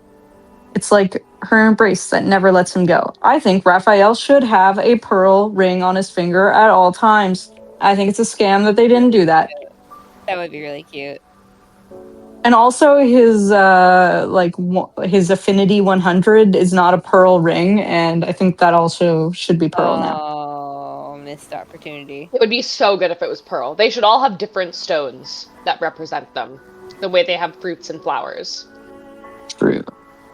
It shall keep him bound to this sea forevermore. That's it. That's it. What do we think of Tears of Romirro? We just did God of Annihilation, and I just find it interesting that the vibe is really different. Each myth has its own atmosphere, and this one is very sad and dark. It's very gothic. I was gonna say, yeah, it's very melancholic compared to the other ones. Yeah. And that's not, I mean, I know that Raph is way deeper than the funny guy, but, like, you know, as somebody who's only seen Raph on the very surface, it felt like, you know, it's nice to see something deeper. Well, he's very facetious. He doesn't show you all of who he is. You don't get to know him all at once. And, like, he's always misdirecting you. But inside, he's sad boy. I liked that I knew what was happening the whole way through. Except for their ages. I definitely had no clue why they Yeah, kept... how old is everyone? How old she is and why she's known people for hundreds of years, but also was just 15. And also is just a human? We'll never know. Like, what? Maybe this is like before the original sin, where like humans can live forever. Oh my god. Maybe. I don't know if this part was intentional, so I didn't bring it up. It might just be a reusing of assets, but the beach background that they use here to represent like the coast of Romirro is the same beach that MC meets Rafayel in like as a child in like the I think they just universe. Only have one beach. That may hard to be tell. the one beach they have. It may be the one beach they have because we already know that like the inside of the palace here, the assets are all the same here as they are in God of Annihilation. And it's not like that's the first time that they've done they that. only have one or two unique backgrounds per myth. Yeah. So I think not a in lot of this super case, they had, like in this one in particular, there was many, I would say many more unique ones because a lot of them take place, like a lot of the scenes took place under the sea. Yeah. Which they can't really reuse. Yeah, they have a lot of unique Raph under the sea backgrounds that they can only use for him. But every other asset has been Because only he seen goes before. beneath the sea. Only he can be under the sea. The other boys need to get new things. They need to be in places the boys can't be. Either way, though, I thought that reusing that background is interesting because it just adds some interesting parallelism when it's like, oh, meet me at blah, blah, blah. And it's like, but in the future, he will say that to her again and she will fail to meet him. Well, she does meet him and then doesn't Silas do something? No, Zane like erases her memories. Oh, Zane. I think canonically Silas saves her from the experimentation area, and then he doesn't meet her again until he kidnaps her. I think that's true. Which is interesting because all of them do kind of tie together into the modern timeline in some way. All of the myths are relevant. All of their relationships are relevant in different ways. And I think Raph is like, he meets her first before all of them. Yeah. Well, technically, I guess Caleb meets her first. No, this is before that. Yeah, because Caleb It's before the and adoption. MC, they become adopted siblings after she is freed from the facility. Yeah, so I guess technically he meets her first. Wait, at what point does... Okay, yeah. Need to put together a timeline. That would be a fun post. Let's start putting together our personal timeline of when we think she has met all of these guys. Well, because I guess when Raph goes to stalk her at her school, they don't really ever interact. So I guess she doesn't know he's there, but he is there. Creepy. What a creepy guy. Well, I enjoyed this myth. I thought it was really good. Yeah. This one is a good one. It has a very interesting atmosphere.